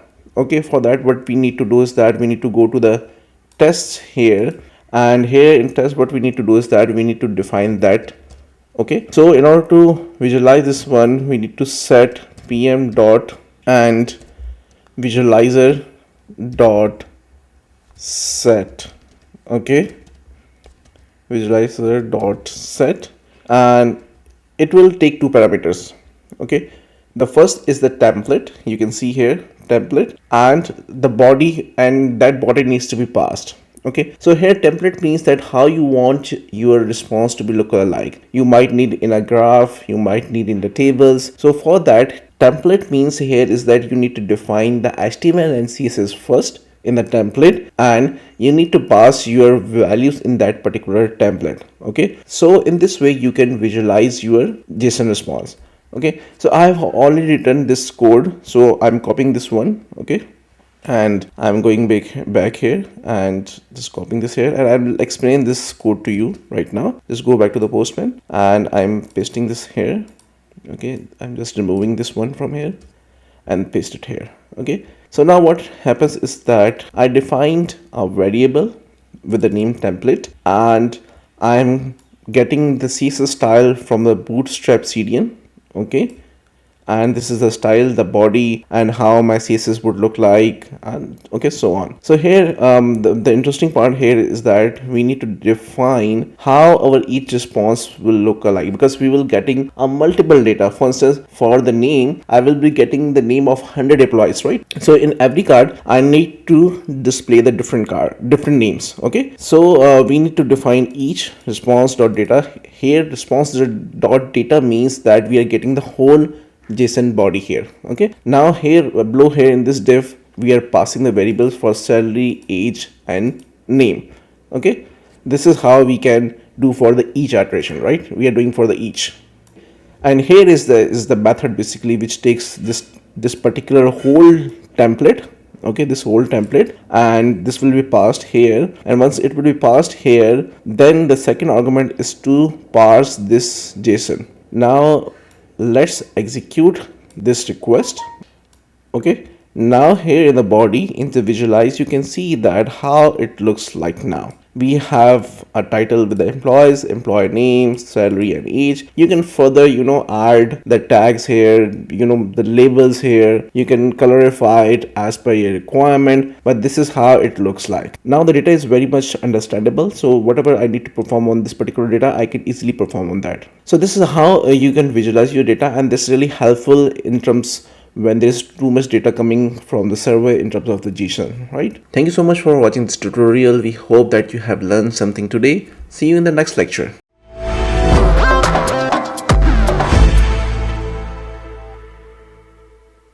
Hello everyone, welcome to this Postman tutorial. In this tutorial, we will learn to generate the dynamic names in the Postman. So let's begin. In one of our previous sessions, we used an API to create an employee. So this was the API we used to create the employee, right? And in this particular API, we were using this particular payload in order to create an employee. Now you have a new requirement, and as per the new requirement, whenever you hit this particular API, you need to provide a unique name every time. Okay, now in Postman you can cater this thing in the multiple ways.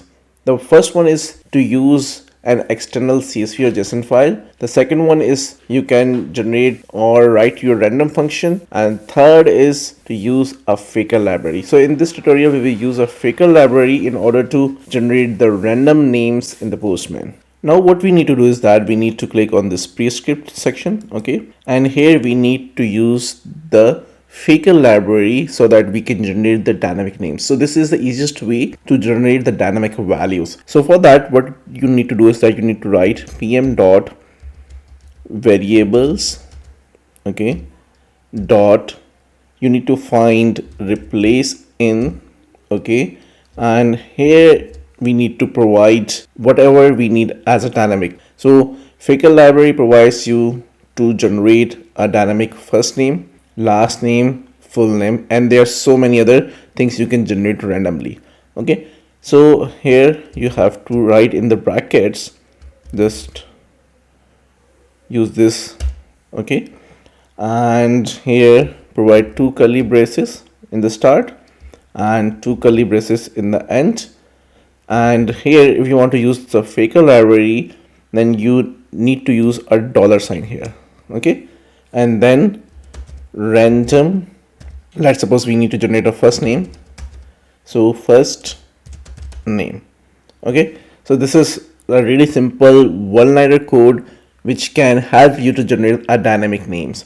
Okay, now what we will do is that we will save this value in the environment, and we will use that environment variable into our request. So we will write pm dot environment dot set.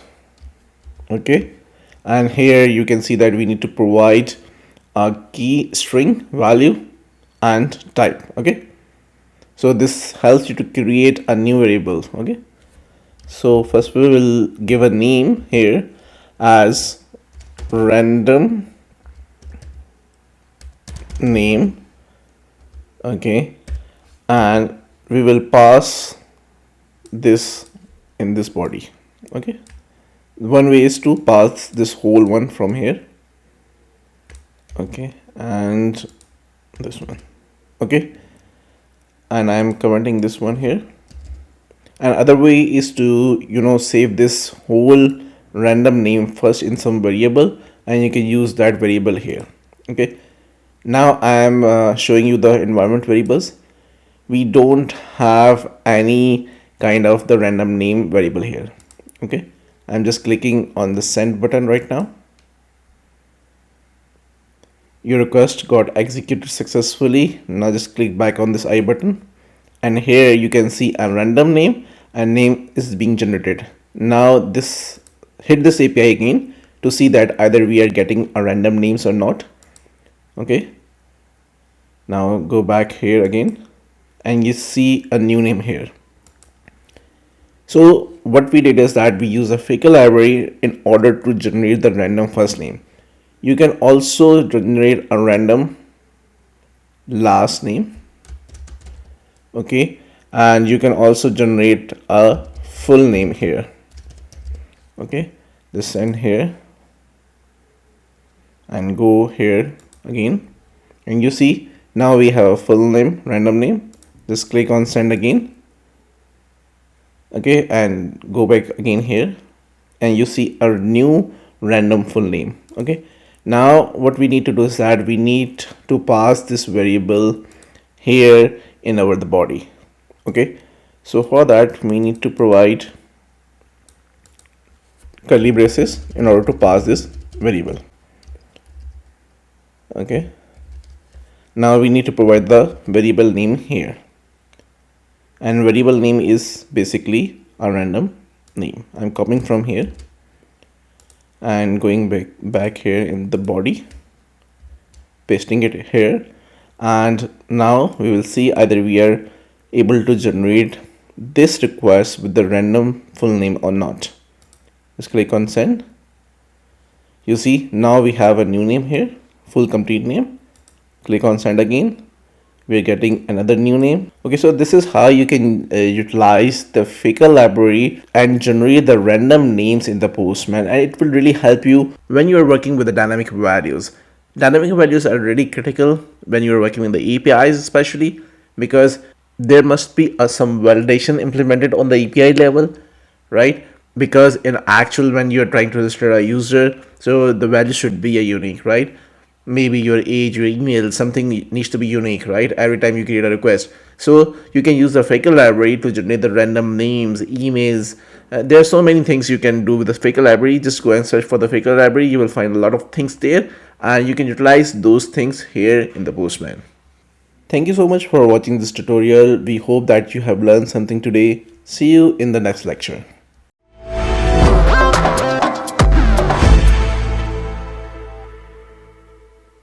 Hello everyone, welcome to this Postman tutorial. In this tutorial, we will learn to execute our collection using Newman and Docker. So let's begin. Firstly, what we need to do is that we need to download and install Docker on our machine. For that, you need to open your browser and search for download Docker. Okay, and you need to open this first Docker link. Okay, official link. Okay, and then you need to select between the different operating system. By default, it picks up to your default operating system. Right now I'm using Windows, so by default it is selected as a Windows. Okay, just download this one. Okay, and it will start downloading. If you have any kind of restrictions on your machine, okay, then in that particular case just click on keep. Okay, it will start downloading the Docker on your machine. Okay, so once it has been completed, you need to execute this file. I'm canceling this one right now.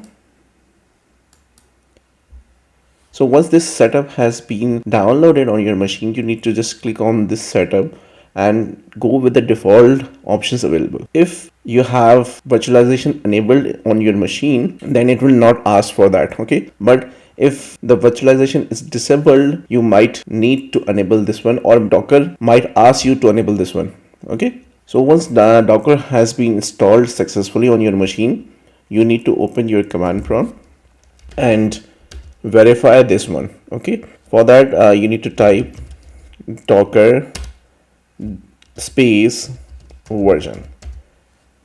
If these information appears here in the command prompt, this means that Docker is installed successfully on your machine. Okay, so on Windows you might have encountered with the daemon issue.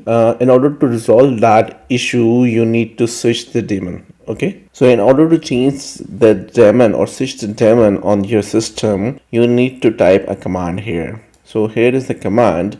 So you need to traverse to that particular directory where your Docker is installed, and you need to provide this -switch daemon command. So you need to execute this command on the command prompt in order to resolve this issue. Okay, so once you have executed this command, then again go back to the command prompt here and again type docker -version. So once this Docker details has been appeared here, this means that your Docker is up and running. Okay, now what we need to do is that we need to take a pull of Newman Postman image. Okay, this is a really simple command. Okay, you need to type docker pull postman /Newman and press enter. Okay, I have already this image. So what this command will do for me right now is that it will check for any updates. Okay, if there is no update here, it will say okay, image is up to date. And for you, if you haven't this image, it will download and pull that image for you. Now we need to execute our collection using docker Newman image. Now what we need to do is that we need to open the Postman. We need to find the public address for that particular collection. We will copy that URL, and here we will use that URL to run our collection using Newman Docker. Okay, so open the Postman here, and I'm using this particular employee project which we used earlier. Okay, click on these three dots, click on share collection, go to this public link, click on get public link. Okay, just click update link once, then copy this one. Okay, now we need to go back to our notepad so that we can write this URL here.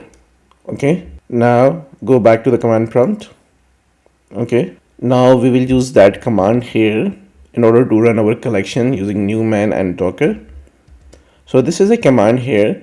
This is simple. We are instructing Docker here to run this image, and on this image Docker needs to run this collection. So after run, what we need to do is that we need to provide the URL or the location of that particular collection. Okay, now just click enter here. It might take some time because we are using Docker now.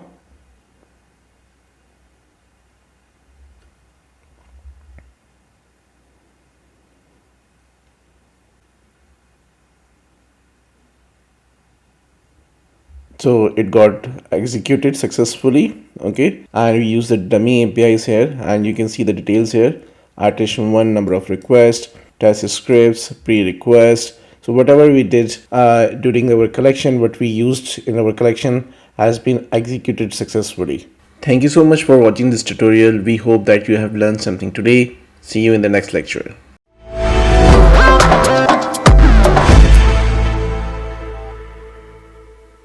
Hello everyone, welcome to this Postman tutorial. In this tutorial, we will learn to execute our Postman collection using Newman, Jenkins and Docker. So let's begin. First of all, we need to create a collection here in the Postman. For this collection, I would be using the APIs which we used in our previous session. If you don't know about those APIs, just open the browser here and go to dummy.restapiexample.com and you can pick the APIs from here. So I'm picking the first one from here, copy this one here, and go back here in the Postman, just click a request, paste here and click send. So first we need to ensure that this API is working. So there are so many requests being done on this request, so that's why they are saying too many requests, but it will eventually start working. Okay, so I'm saving this request. I'm giving name it as employee list. Okay, and I will be creating a new collection here, and employee details will be the name of this collection. Okay, and I'm saving this here. Okay, now I need another API so that I can add that API in the collection. Okay, so go back to this browser here and copy this one. Okay, and again come here, click on new request, paste it here. So again, you don't need to worry about this 249 because we are sending so many requests on this API, so that's why they are sending this message here. Now save this request as well, and employee record. Okay, and save this to the employee details. Now we need to generate a public URL for this collection. Just click on these three dots, click on share collection, and here click on get public link. Click on get public link here. Okay, and just click update once here. Okay, now copy this URL, open the notepad and save this URL. Okay, now just open the command prompt. Okay, we need to ensure that these APIs are working fine from the command line. So Newman run, and we need to provide this link here. It is start executing. Again, don't worry about too many requests here because we are hitting this API again and again, and we are practicing on this APIs, so that's why we are getting this one, but it got executed successfully. Similarly, we need to ensure that our API collection is working fine with Docker and Newman as well. So we need to use a Docker command here. And this is a Docker command. You need to provide a Docker keyword here. We are instructing our Docker to run this image container, and we are providing this URL so that this Docker image can run this collection. Just press enter here. It will start executing this collection on the Docker.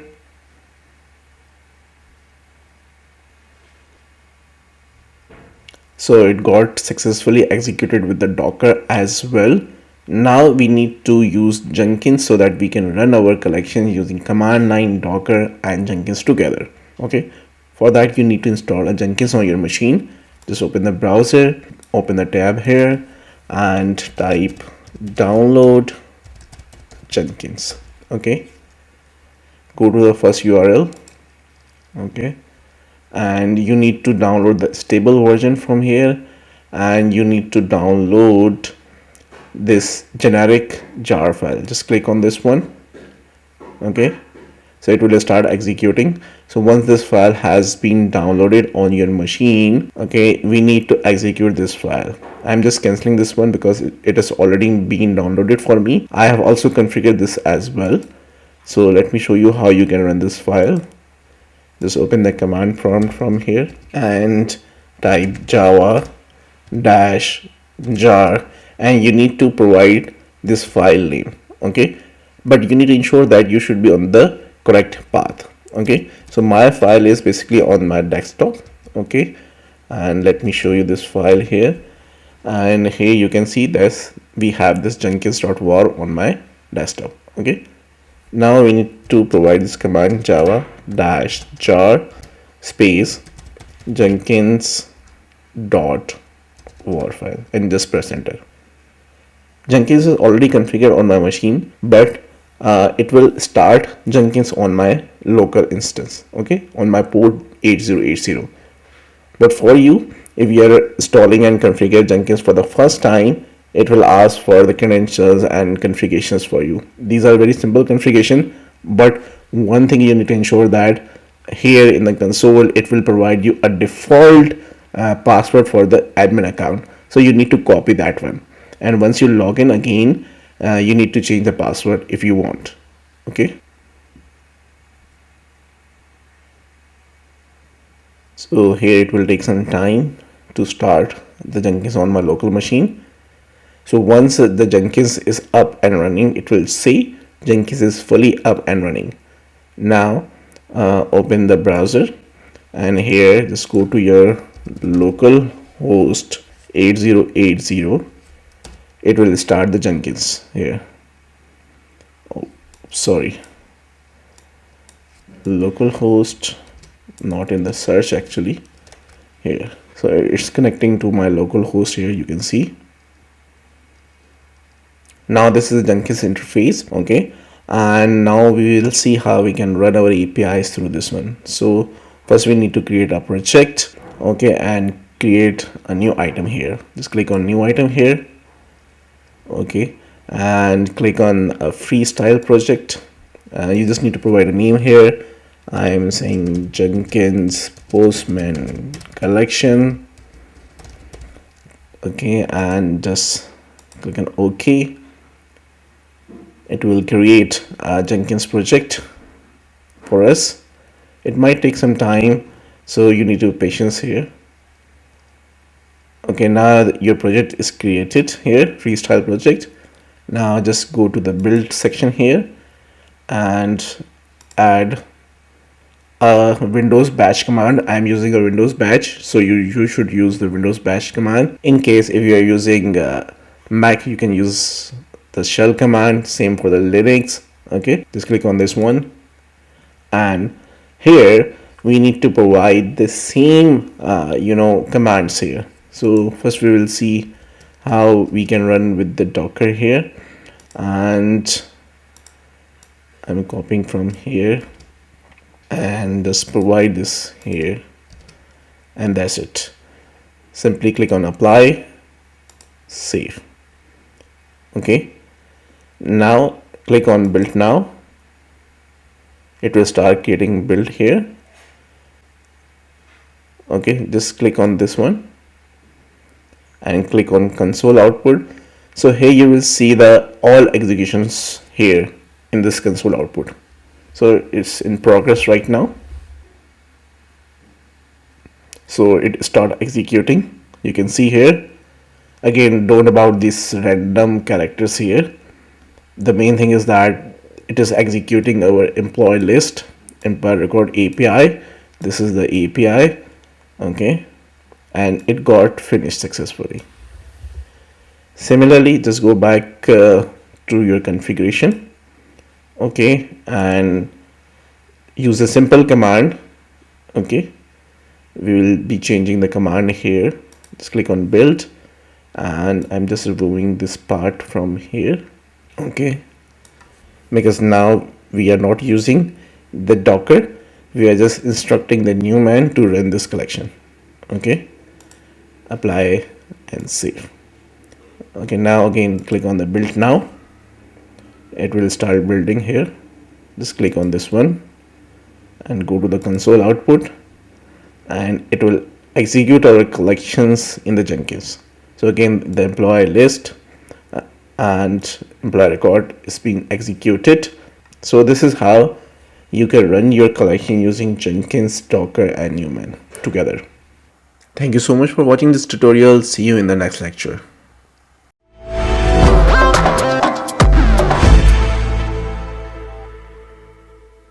Hello everyone, welcome to this Postman tutorial. In this tutorial, we will learn how to capture your HTTP request using the Postman proxy. So let's begin.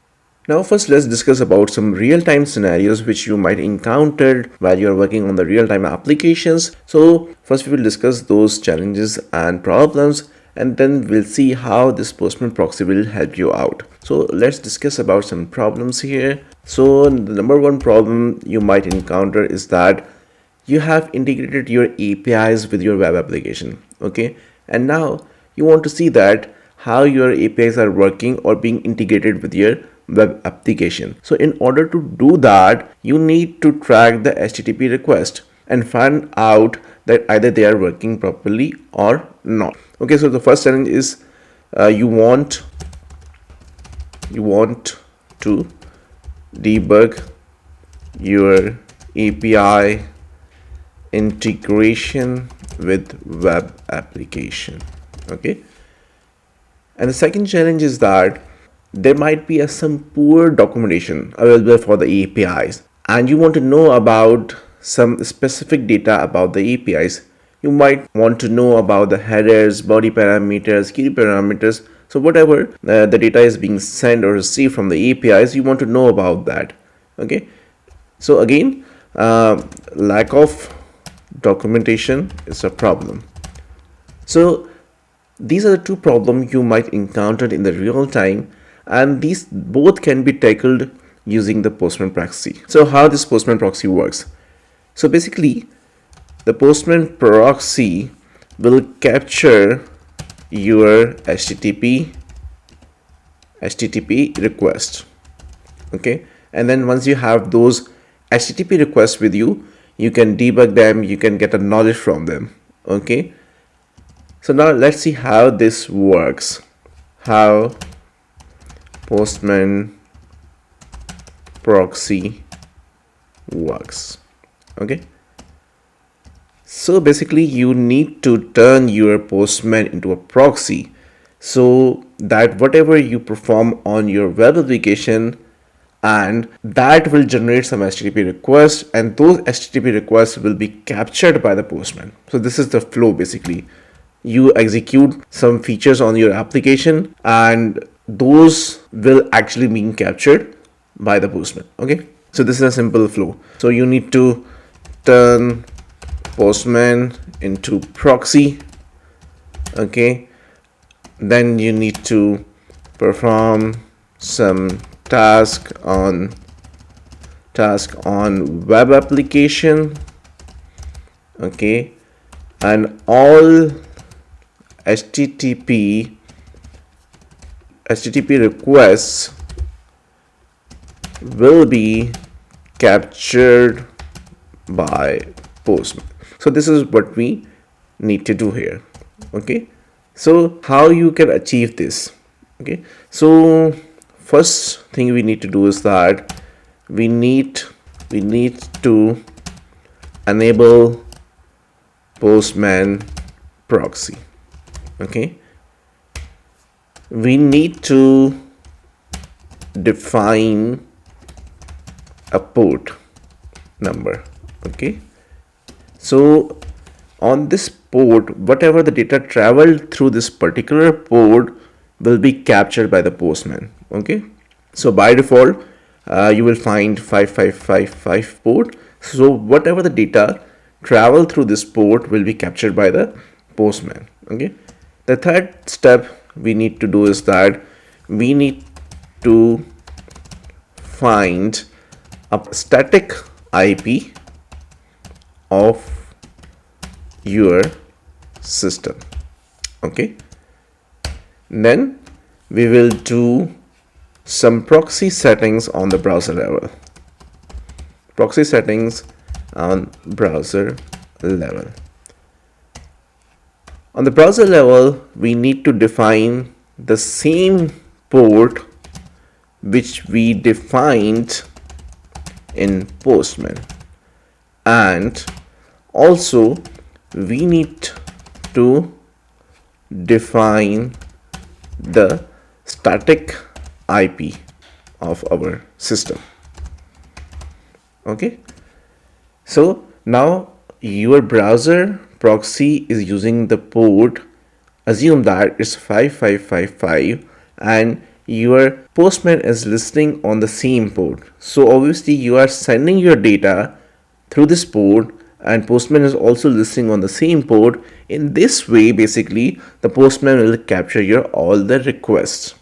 Okay, so now let's open the Postman and see how we can do that. So now on the Postman, what you need to do is that you need to click on this satellite icon. Okay, and here you need to select the request. Okay, and you need to select the proxy, and you just need to turn it out, and now you see that your proxy is connected. This thing shows that on which port you want to capture the request. Okay, so I will go with the by default 5555 port, and so whatever captured by the Postman, here you need to tell that where it gonna save. So if you want to save those requests in any collection, you can go with the collection. If you want to save them in a history, you can go with the history. Okay. Furthermore, you can also provide some filters here. Okay.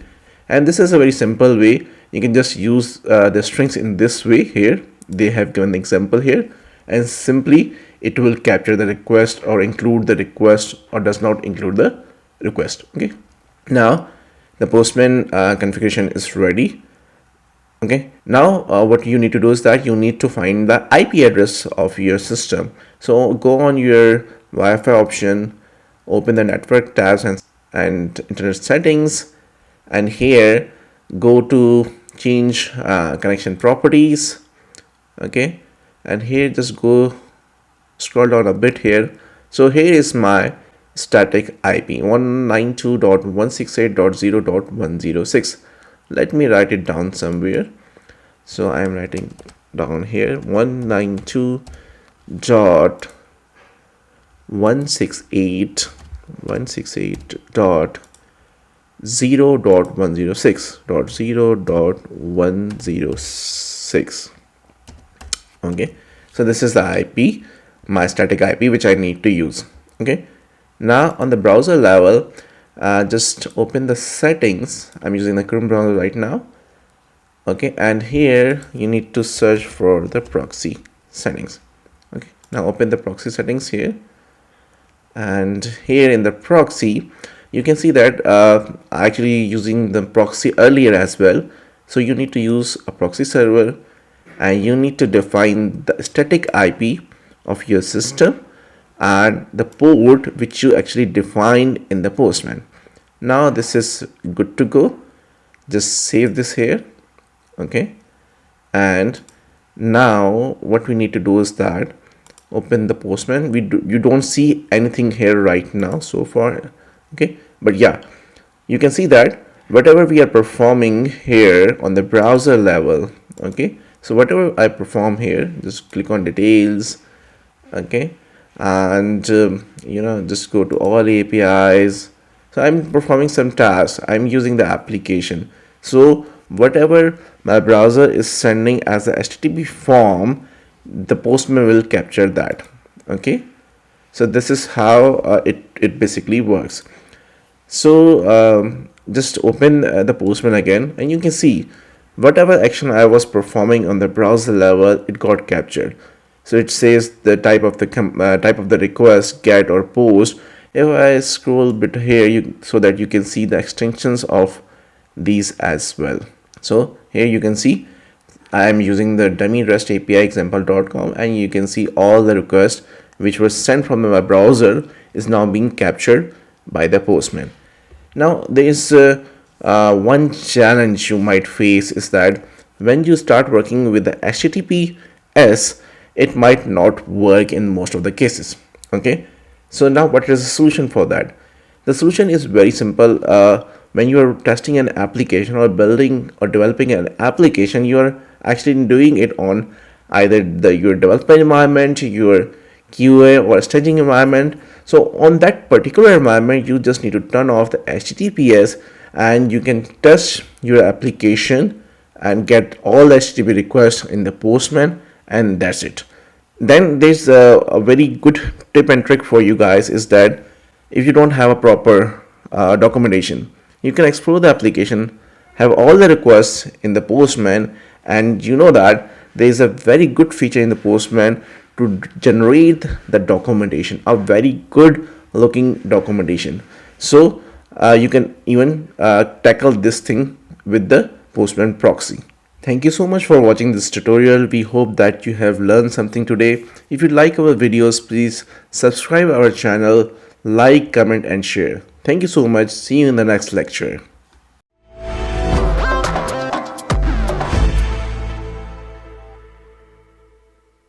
Hello everyone, welcome to this Postman tutorial. In this tutorial we will learn about the Postman Interceptor. So let's begin. The Postman Interceptor is used to debug your application. It's also help you to get the knowledge from your web application. So how this Postman Interceptor actually works.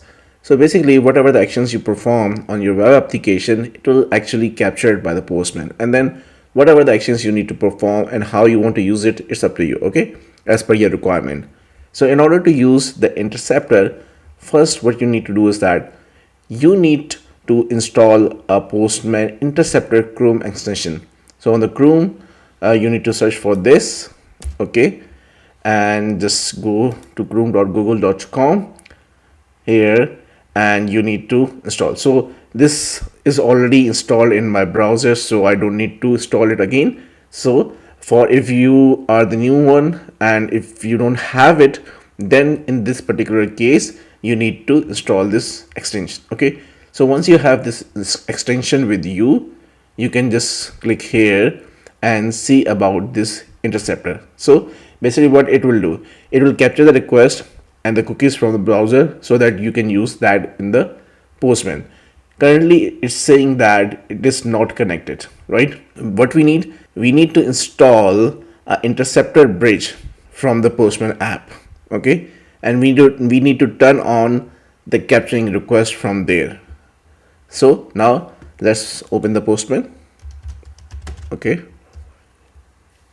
and from here in the Postman we will configure these settings. Okay, so I have already installed this bridge, so you won't see the button to install here, but in case you haven't installed that already, you will see that to install the bridge button, we need to navigate through that similar satellite icon from the top, and we will see how it works. So let's open this Postman here. So now just go here on the satellite icon, just click on this, and here you see two options. We already covered how to use this proxy. Now we will see this Interceptor. Okay, just click on this one, and here already I have installed this bridge, so that's why it's got connected successfully. Else you will find a bridge button. You need to install a bridge here. Okay, so once you have installed, it says connected. Just go to the browser, and again it says connected. Okay, now both are connected. Now click on this capture request, okay, and here you need to define where you need to save this request. Okay, furthermore you can define what you need to include and what kind of the methods you want to capture. For example, if you want the only post method calls, okay, so here you need to define the post here. Okay, so that's how basically this works. Now let's go to the browser and let's search for Postman, and we'll see after some actions it will actually start capturing the request. Now click on learn more and just scroll a bit here and click learn more about the client interfaces. Okay, I'm just performing some actions. So whatever the calls being sent from this application through the browser will be captured by the Postman. Okay, so this is the whole concept of using the Interceptor here. Okay, now just open the browser here, and you see, so what kind of actions you perform here, it will capture. And now you see it captures only the post calls. Okay, because we define the post calls only. Okay, so this is how you can use the Interceptor. Furthermore, if you click on this, any of the requests you want, you will see all the headers, parameters, body parameters, whatever being used by that particular call will be captured here. Thank you so much for watching this tutorial. We hope that you have learned something today. If you like our content, please subscribe our channel, share it with your people so that most of the people can learn from it. So thank you so much once again. See you in the next lecture.